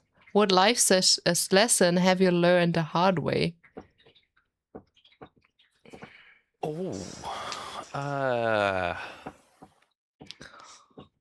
When people, good one. When people doesn't love what you do, they are not your people. I mean, they don't need to love what you're doing exactly, but they need to accept what you're doing. Like my best friend, she will never watch a stream because it's not her thing. She doesn't game. She doesn't watch streams. But she is still kind of supportive. I don't know, but she just likes that I am happy what I'm doing. So that's what I probably said. So people who make you smaller and dim your light because they can't accept or understand what you do, they are not your people. And sometimes you need to let those people go. Even you know them for 10, 11, 12 years. If they made you, or if they make you feel bad, or they dim your light, they dim your passion, they dim your fire, they're not your people. You need to let them go because there will be people for you. It may not always feels like it, but you always at one point will find your people and your group who are just making sure that you are perfect the way you are. And I think that's a very hard lesson you need to learn. Like I let go a friend of 11 years because she was just making me bad or feeling bad, and I was always, let's try it again because I know her that long and blah, but letting her go was the best decision I ever made. Maybe not ever, but it was a very good decision for me. And I do think that's something I learned. If the people making you small, they are not your people. That's my yeah. That's good lesson. I'd agree with that. Mine is I learnt to double check which bag your lunch is in. Okay, yeah, touché. I've oh, Marcus. learnt to try because you'll regret not trying because you'll never know. You will regret. Whereas if you try it and find out, you'll know for certain. You will less regret trying and failing than never trying it. Yeah, definitely. Yeah. Definitely. There's definitely opportunities I've turned down that just through fear or not belief in myself that I regret. Yeah. Yeah. Absolutely. So yeah, Crimson, that's what I actually try to say. So people doesn't need to love what you do, but if they love like you light up doing what you're doing, I think that's the best I can do. She will never understand the streaming thing or the sim racing thing or even the motorsport thing, but she will still ask, how was my weekend? How was that and that? Because she is not really interested in the stuff that I'm doing, but she is interested in me. So that's why she still cares. And I do think that that's the big thing, and that's also the big difference on really good friends.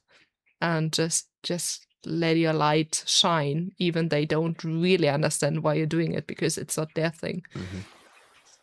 Also, Mac is succeed regardless. Also, Mac is yes, don't sneeze when you got diarrhea. This is really true.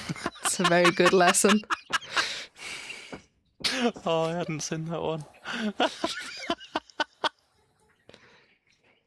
Also, I learned the hard way that you shouldn't talk about poop on a public live stream. If you are in one of our 2 streams, I think it's totally fine to speak about poop. So I think that's absolutely fine. I hate iRacing, but I love that you love it. Yeah. And that's the cool thing about it, right? This is I think it's not about it's more how you shine through it, how you lit up, how you feel your passion doing it, and people seeing that even they don't understand the thing itself, but they love how you start to shine and how you start to feel better and stuff like that. I think that's the real thing. I just love seeing people's happiness. I'm absolutely you should go to bed. You really should go to bed. Everyone who needs to go sleep, please go sleep. Honestly, please go sleep. Holy, I've just seen it's like 10:15. That's wild. Yeah, it's nearly 11 here, so yeah, I don't know how that escalated. I have no clue. Holy. But now we are within reach of the longest. Not yet. It's like another 20 minutes, isn't it? Yeah, we need still a bit. 4 hours 8. And I'm not sure if I slightly cut the beginning here too. I need to see. Normally I cut the beginning until I ask the introduction question, but I think here it would be too much, so I may cut not that much. I normally just cut those first 5 minutes where The introduction question was about 25 minutes in, because we were talking about poop. This will stay in. Hello, this was so because otherwise they don't understand the rest of the stream anymore. No, I normally cut the first 5 minutes where everything just started and people dropping in. This is normally what I cut. I sleep when I'm dead. Yeah. I mean, Crimson, you also probably have another time than we have in Canada, so I think you're allowed to be awake.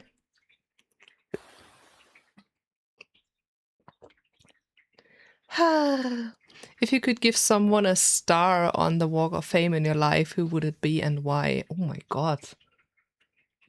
Ooh. My best friend. Even she never will watch the stream, but I love her so much. And she is the most supportive person ever. She is wild. She is crazy, but she is kind of the love of my life. Yeah, I mean, I would maybe divide that, because in my life I would definitely, as I said, my best friend, because I freaking love her. She is the best that ever happened to me. But I would also say my mom, because I mean, she dealt with my type 1 diabetic as I was 6, and she had the biggest pack there to get on her shoulders to get me through that. A very first scared child with the injections, and not allowed to eat, and then I needed to eat and stuff. So I definitely think she also would deserve it. So I couldn't decide between those two people actually, but yeah, my mom and my best friend definitely. I'd be similar for myself. It'd be like my parents. They'd get one each. Like mom does so much now. Whether it's like driving around, taking to different events or whatever, or supporting in any way. My dad, like sadly no longer here, but like stories I've heard from him have like influenced a lot. And there'd be another one too. I mentioned him earlier, Mike Newman, the blind guy who's got so many world records. Like I've been lucky enough to be able to work with him with Speed of Sight. His charity it has changed my life, and it's him that kind of first opened my eyes to the possibility of my disability not being a boundary, and like just the proof of what he's done. And had so many he's got so many world records and overcome so much. It's like it put me on the path of like, right, well, I don't need to let mine stop me. I can achieve things in my own way as well. And yeah, I've got a lot to thank him for. So he'd get one as well. Absolutely. Also, who defines the normal way, right? It's just another way around. So I don't believe in any normal. There's no normal. It's just different. Weird here. Yeah. And poop. Weird and poop. That's the best description of my streams ever. So, follow-up question: when was the last time you told them they were a star in your life? My best friend, actually, last weekend. My mom, it's probably longer, but I should do that again.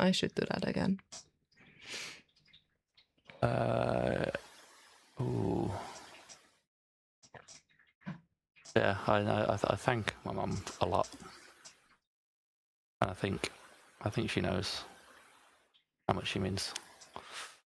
Maybe we just chat. Yeah. Maybe this is our homework for every one of you. Everyone takes at least one person. Always more allowed, but you take at least one person and say them today or tomorrow, depending on how late it is. Please don't call your people or your mom or so in the middle of the night. So, but today, up at midnight. Yeah, or today or tomorrow, and tell them how thankful you are that they are in your life. That's your homework. Yeah. So that's your homework. Please, I want to see you all doing that. Room right now, Mom. Yeah, 5 or 6 a.m. in the morning by now. Okay, there's another question for you. Have the condition with your eyes always been there, or is it something that grew on you? I know that's a terrible way of putting it, but that's now my brain thinks now. So yeah, I was born with them, with the conditions. I was lucky they were diagnosed quite early on. I think like one of them was literally diagnosed when I was 1. When I was born, I think Mum's told me that the doctor thought I was blind when I was born. Until like they'd done some tests and actually like figured out what it was that I'd got, and it got diagnosed very early. And yeah, it changed a bit as I was growing up. As bodies do, like you grow and your body changes and everything, but it's been fairly stable now for 10, 12 years. That's great. There's been like little changes. It was last year. There was a change in my prescription a little bit, because I'd lost a bit of weight with all the walking I did, and apparently like that changed my eyes. Like it improved it ever so slightly, which is crazy. Yep. And I forgot what I wanted to say, damn it. Brain just went to sleep. Nope, nope, nope. I just hear the windows like sign out noise. Yeah, I just wanted to say something to it, but I forgot it. Well, Did that other thing ever come back to you earlier? no, never. I'm probably not. Also, Magoo, Last year. thank you. I'm very happy to be a part of your life. I'm very happy. I realized in the last few years I hadn't been telling my friends I love them enough. I was always very close-off to myself, and I guess in a way predictable. So when I decided I wanted to tell my best friends I love them, they'd be like, "What's wrong?" or "What's going on?" They don't accept my random outbursts of telling them I love them, and they always say it back. I do think this is also, I'm not sure if it's a generational thing, but people who are not grown up with that. For me, for example, I came from a family where you never got told that they love you. We never hugged each other. There were no real emotions. It was, I'm not used to telling the people I like that I love them, or I love them that I love them, because I don't know it from a very young age. So there was never, we were a very, I would maybe say cold family. I don't say it. It's maybe a generational thing. I don't know. But sometimes I think it's super, super sad, because sometimes I have the feeling I just want to hug my granddad or something. But I know that he wouldn't like it, so I don't do it. But sometimes I think it's really, really sad, because I would like to do it, but I'm also afraid, because I'm grown up since more than 30 years with that, and I'm not sure if I should do it right now. But I know that I can do it, like for my best friend. I always tell her that I love her, because it's just natural for us. So sometimes it's also having like a stigma. So it's sometimes really scary to break through that. But I do think we should go out with this way more and telling our people that we love them, especially because we never know how life will be tomorrow. If there always can stuff happening, and you have never the chance to tell them again. Like And my you never know, like, when people need to hear it as well. also my Like the community. positive impact that happens from the other side. Absolutely. Also, my community knows the story, but I kind of lost my first love to an deadly motorbike accident, and you would never have get the chance again sometimes to tell them that you love them, because they're not there anymore. I mean, this is not what we hope will ever happen, but it still can happen, and you never have the chance to say this again to them. And I do think when we do it now, it's way better than to regret later on that you haven't said it enough. So maybe we should do it way more often again, and just also keep in mind that life isn't for sure that we all get to 80, 90 years. Sometimes there's stuff happening in between, and we just should not hold that much back. Now it's got tired, not tired, sad. Can we maybe go back to the poop? Everyone back to the poop. We have covered everything. Holy. But I see they are kind of similar experience, that they're not used to saying people that they love them, because they're not used to that. And my family doesn't do it until now. I mean, I broke with most of my family. I just have contact to 3-4 people anymore, but still there, it's not a thing we do. And I also think, for me, as I'm an adult now, I think the most sad story is also that hugging was never a thing, because I'm pretty sure I would have used it as a child, but it was just not a thing, and this is really, really sad. I just told my boobs that I loved them. Oh, that's great. A star on you.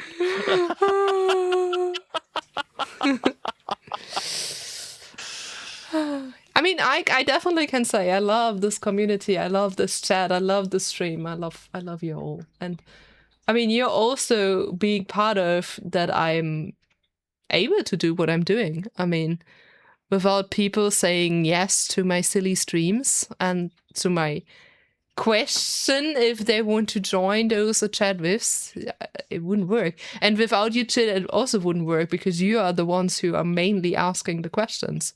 So, thanks.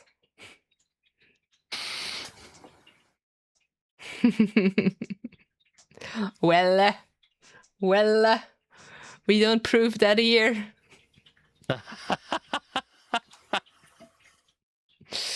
Also, I have my own boobs. I'm fine. Did I really said that?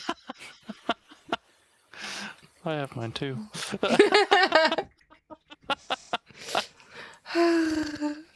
I mean, you see more from mine than... Okay.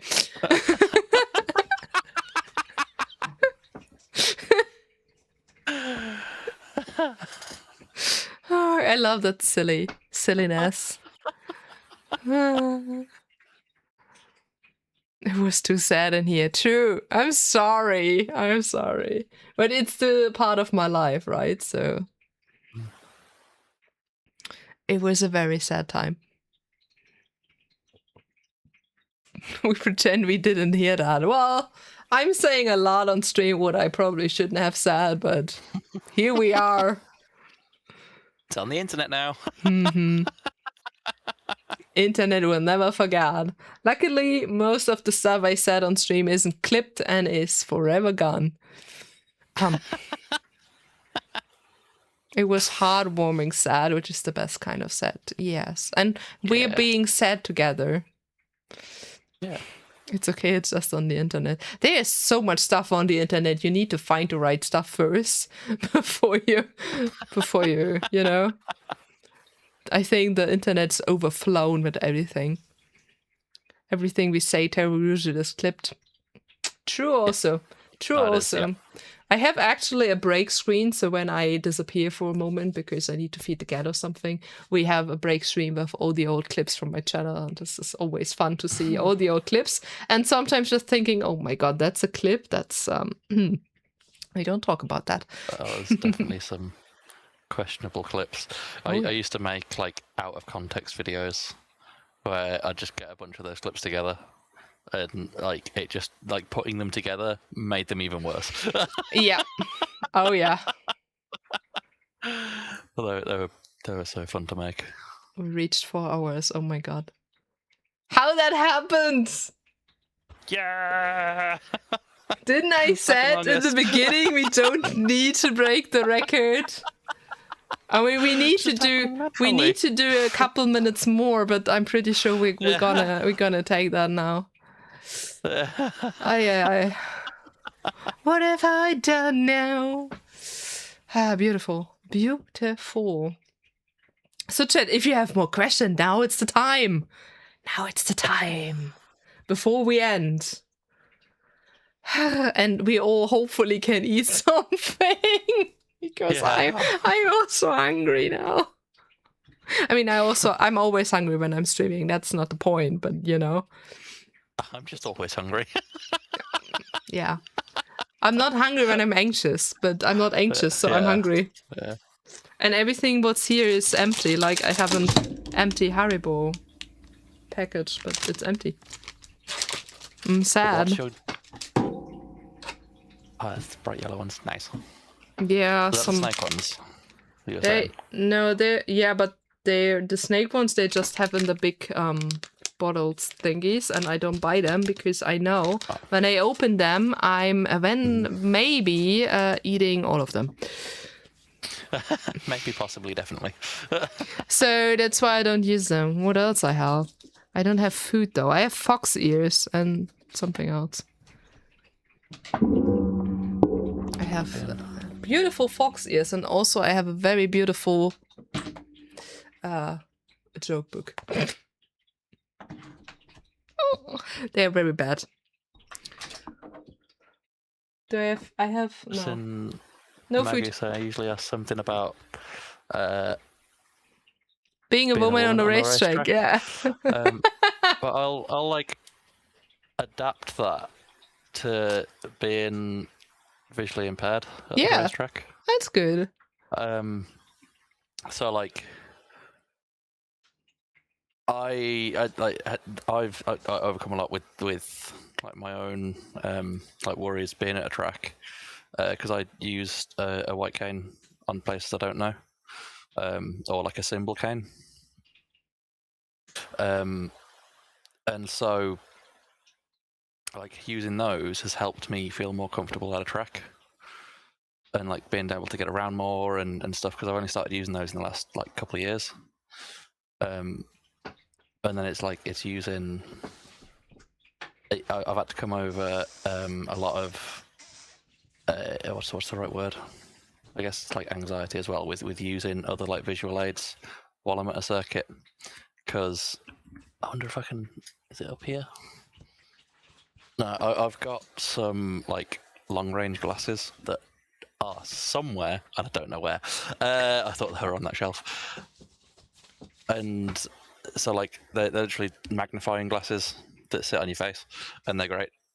But I used to feel so uncomfortable wearing them at a track, and so I would then miss out on so much of like what was happening on circuit, because I didn't want like the people like looking over and being like, what's he wearing? What's he got on there?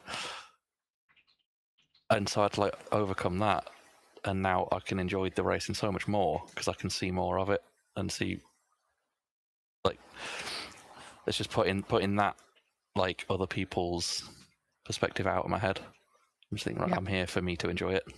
Yeah, like I earlier said, just don't care less about judgment and stuff. Yeah. It's not as easy sometimes, but I think we all making our steps, and sometimes it's even 2 steps back, but we're always coming forward again. So I think this is just the same. Keep going, right? Keep digging. Let's go. Everyone has a trait. Cozy Biff is cozy. Everyone has a trait that attracts them to other people. Mine is their sense of humor and confidence. What trait is a magnet for you?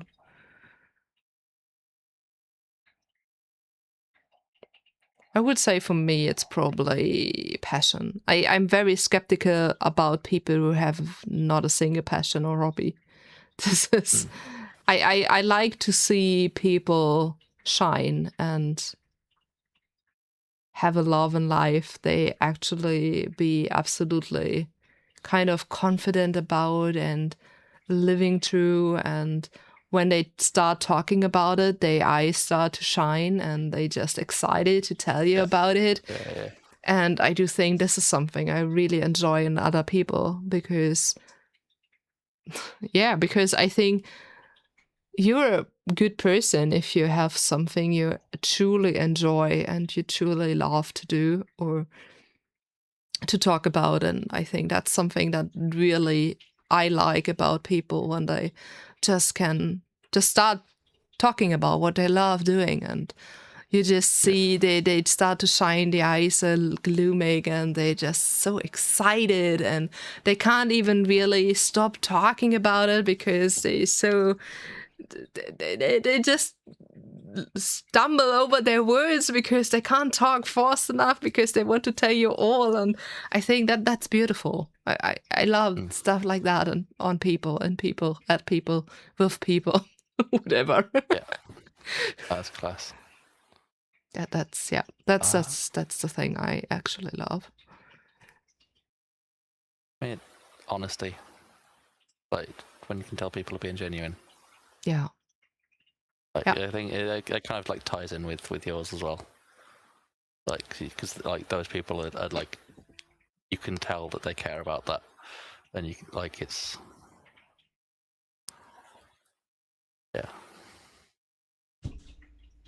love it.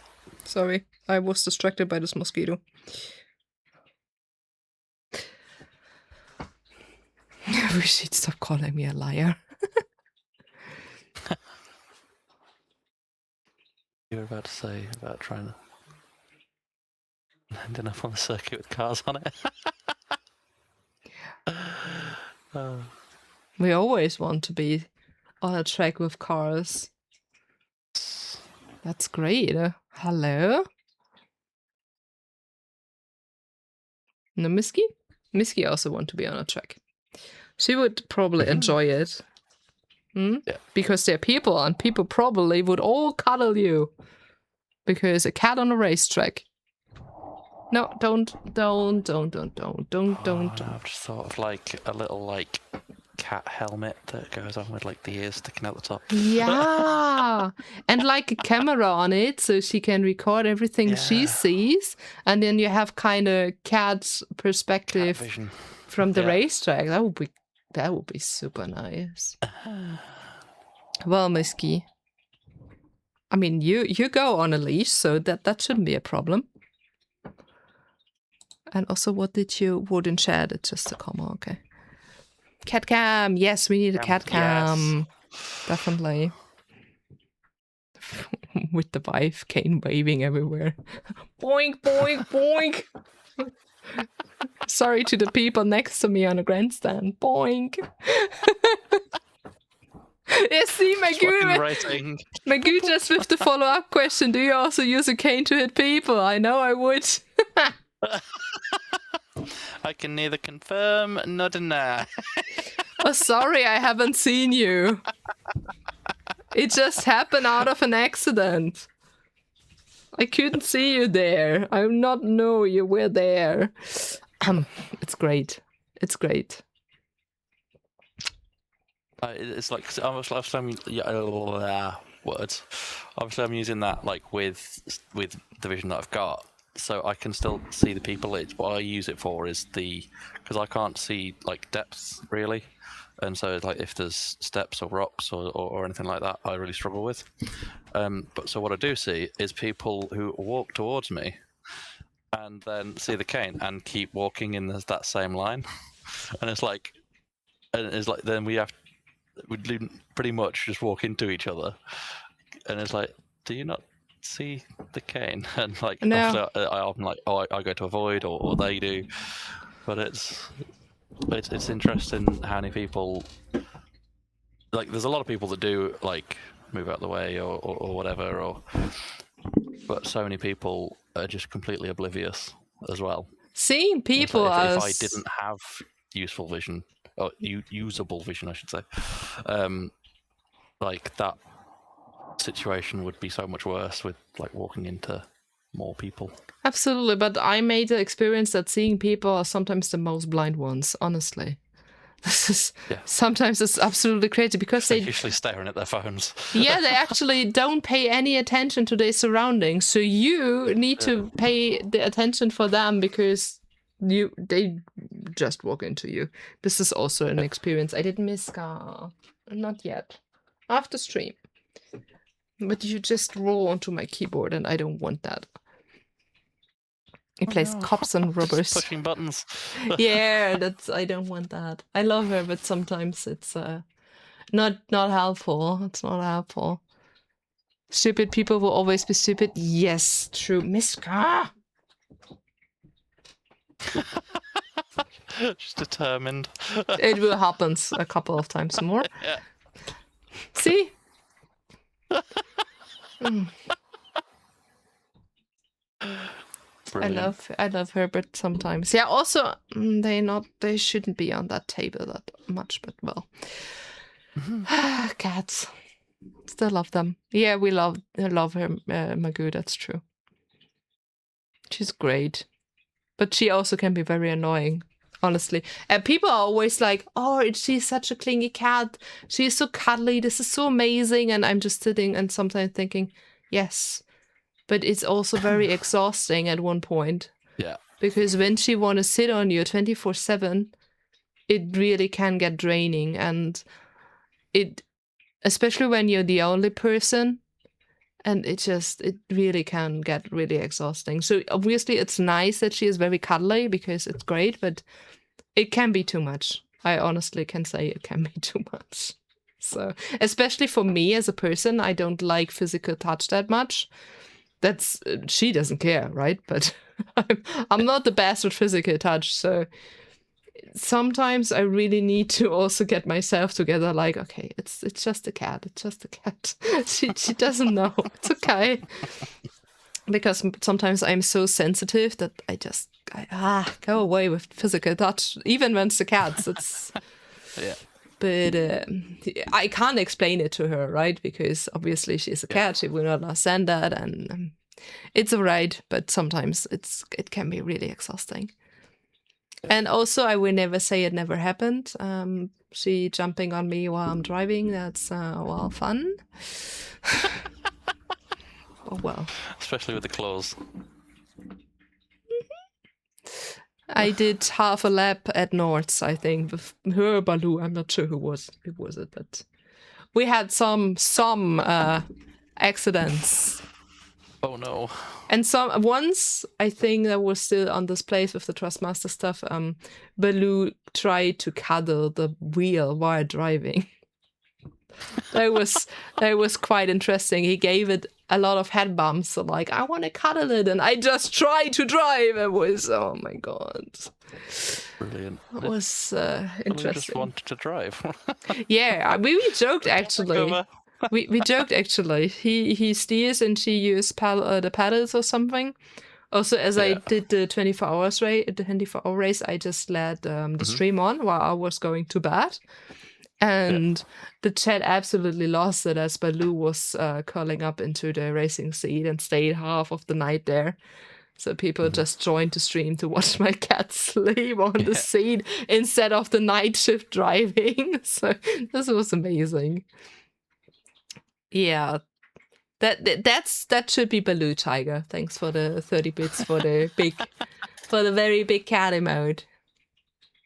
My elbows. Oh, that doesn't sound like fun. Especially a wasp that's hurting. Yeah. I mean, at least I hope you weren't allergic, because that could have been very, very worse, but it's still not fun. This hurts a lot. A wasp bite hurts a lot. Or sting. Sting in that case, it's not a bite. Don't want to even think about that. Really not. That's crazy. That's crazy.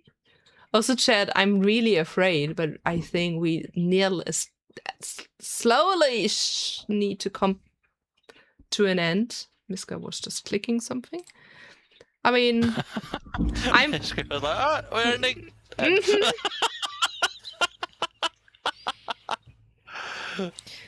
Yeah, and so absolutely go to bed, have a great night, and thanks for dropping in. But I also would say we slowly come to an end here, because I mean it's 4 hours and 50 minutes by now. I don't know how that happened. Did it. And I'm pretty sure I may not being very, very dreamy here when I say that we probably find something to stream again together. And then probably on both channels. So I think there will be more of us if you want that. And I have the feeling, Chad, you are here since 4 hours. You want to see more of us and poop.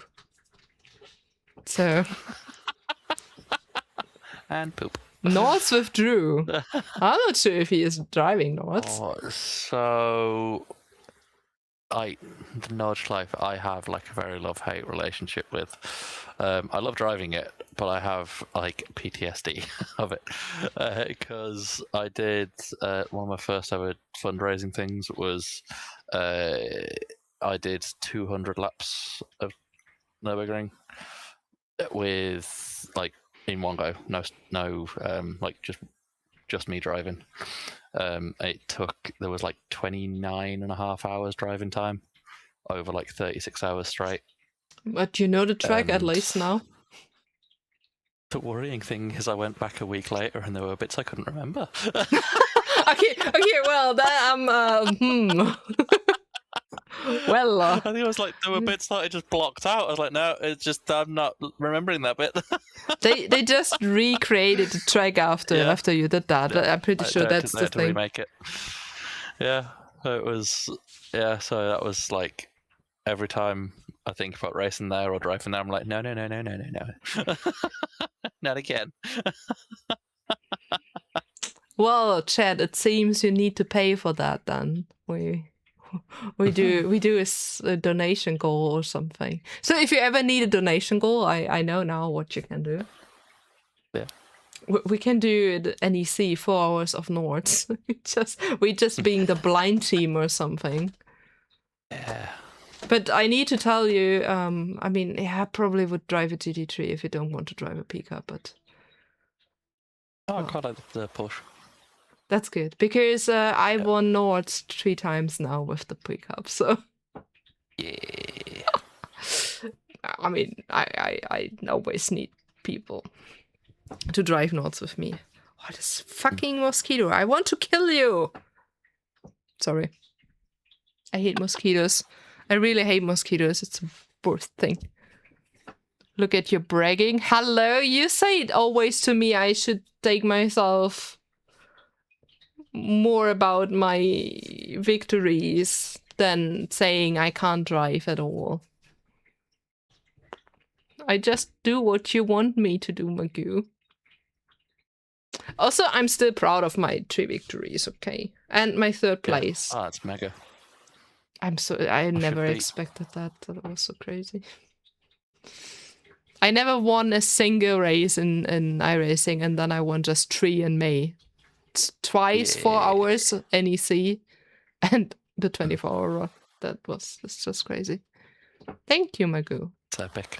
I also promise you, Magoo, I will find a good title for the next NEC, and it will be something positive. I promise that. I actually promise that. Miska, not the racing seat, thank you. She's allowed to scratch everything in this flat, just not the racing seat, but she doesn't care. Yeah. It's the newest thing in this flat, so she doesn't care. You carried me to my first 24-hour win, so I'm never going to say anything bad. I don't carry you. But I'm happy you were on my team. And you're also still the only one, Magoo, who got the cup. I still need to send out it to Paddy and Tom. I just not did it. You're the only one who got the cup. The other 2 get them at one point. Promise. But yeah, Chad, we are here for a long while. I mean, I'm absolutely thankful you're all doing that with us and being here since 4 hours plus. It's crazy. I love you. I love you all. See, it's so easy to say why I can't do this to my family. It is. So. Just invite him into chat and then... Yeah, I just invite whole chat to come with me. We are actually 17 people. Come. You're all invited to my home. Let's go. My family not speaking a single word English, but doesn't matter. Oh, it's amazing. I love that. Also, Chad, I'm back streaming tomorrow and Saturday and Sunday. So if you want to see more of me, there is a lot of stuff to watch. Tomorrow we're gonna back to Witcher 3. Let's see. I just want to say thank you, Drew. Such positive energy. Positive with double S. Positive. Absolutely. I just want to thank you for having me on, and it's been a blast. It was so much fun. Honestly, the poop, all the everything. It's been mega. I mean, I said normally after the chats that I love each one of them, but this one was definitely a highlight. I mean, we had amazing chats. I don't want to deny we had amazing chats already. We had a lot of fun with like Nicole and Brenner and all the other people, but this one was actually an absolute highlight. So I'm not sure we will have a better one anyways anytime soon, but I'm gonna try. Okay, I definitely can tell you. Sounds like it's gonna be pretty incredible. The next one is 5th August with former IndyCar racer Charlie Kimball. What I'm really excited for, especially talking about type 1 diabetic as a top athlete. So this is an absolutely interesting topic. And Chad, you hear it here first. September will probably be Annie. So And after she was guest in Dan's stream, Dance or Chat With, she will also have her own in September. So if you want to see more of that and you haven't followed yet, feel free to follow me. I'm a variety streamer. I do everything. So you will see a lot of shit here. I shouldn't say that like that.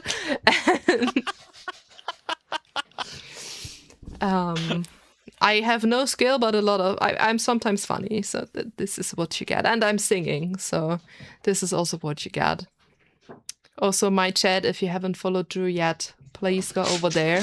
There is a lot of racing fun and designs and Lego building. There's a lot of Lego building also. Love my Lego.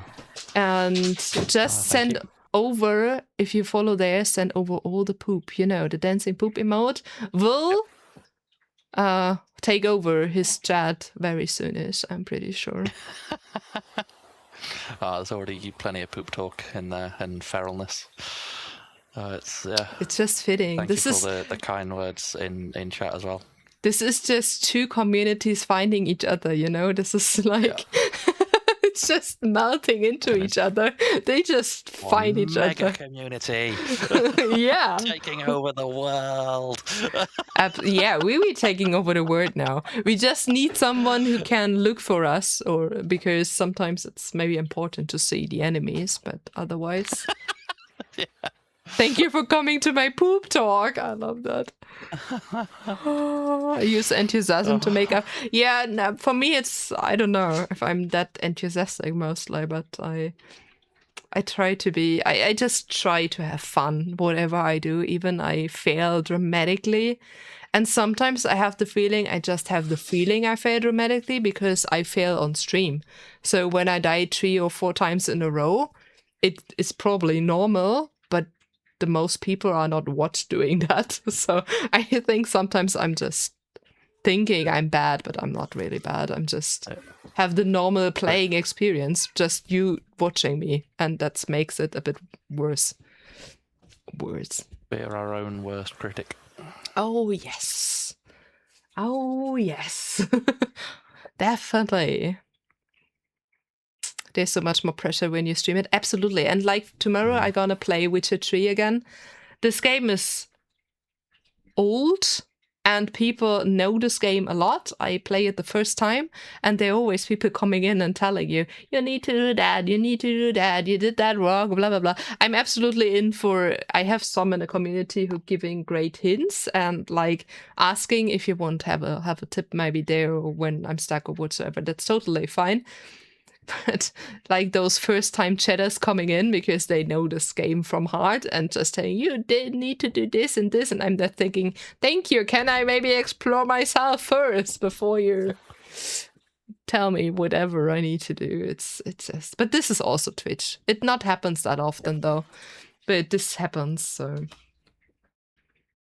I lost words. What I wanted to say? I actually also need to go to bed soon.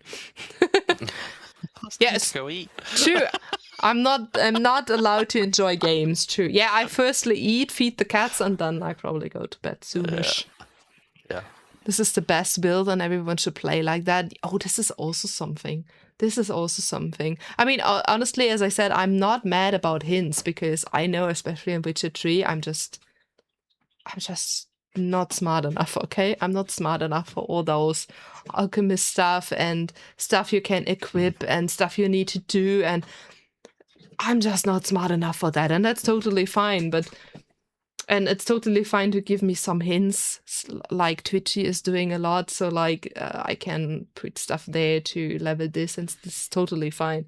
But people coming in, especially first-time shadows, and just saying, you're playing it wrong, I'm not the biggest fan of that. Look at that damn error. Yeah.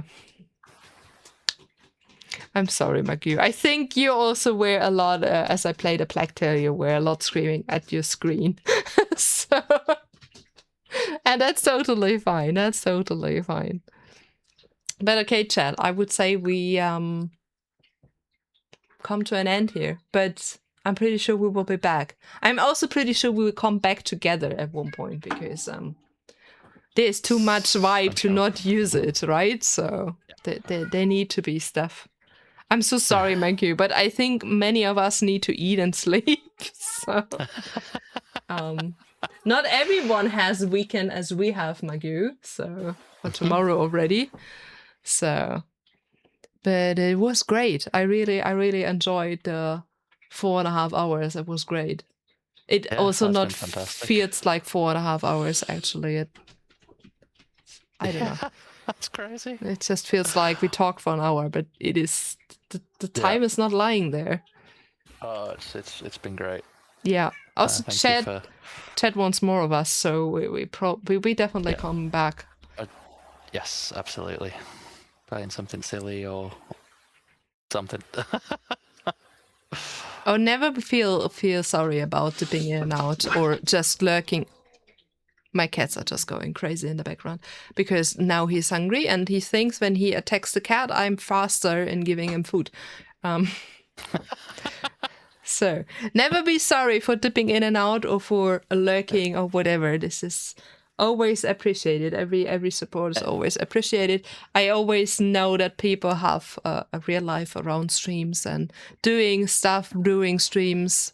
I'm doing that too sometimes. So absolutely normal. Never feel sorry about that. So I think I speak for most streamers here that we are just being happy for everyone who is here. Any and all support is appreciated. Absolutely. And I can just say thanks for all the follows today. I hope you will not regret it. So yeah.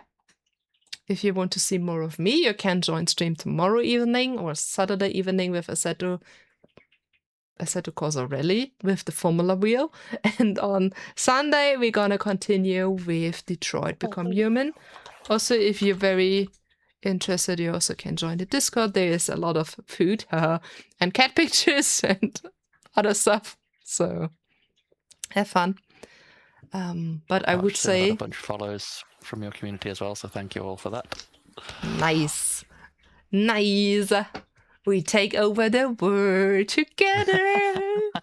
Great. Thanks. I love my community. Amazing. My community is very supportive. I love how they always support the people I have on those chats.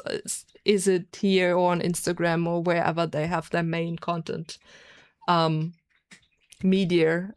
So or when I rate. So I just can say I love my community. Thank you that you're that great of a community. Also welcome to all the new people to this community. I'm sure you will love it here as well. So oh yeah, Baloo, there.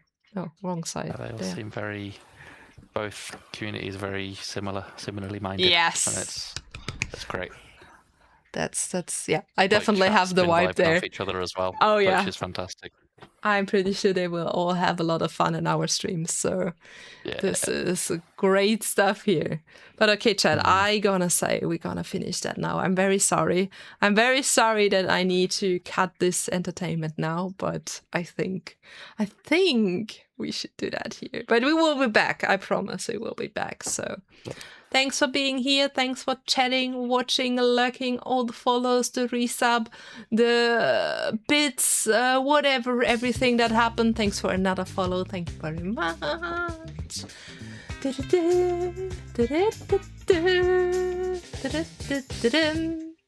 And yeah, see you very soon again. Have a great time. Thanks for everything today. And thanks for you for being here and joining my silly little streams or interviews or whatever. So thank you. Thank you. Thank you for having me.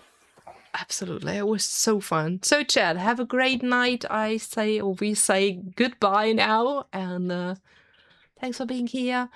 Bye. Bye.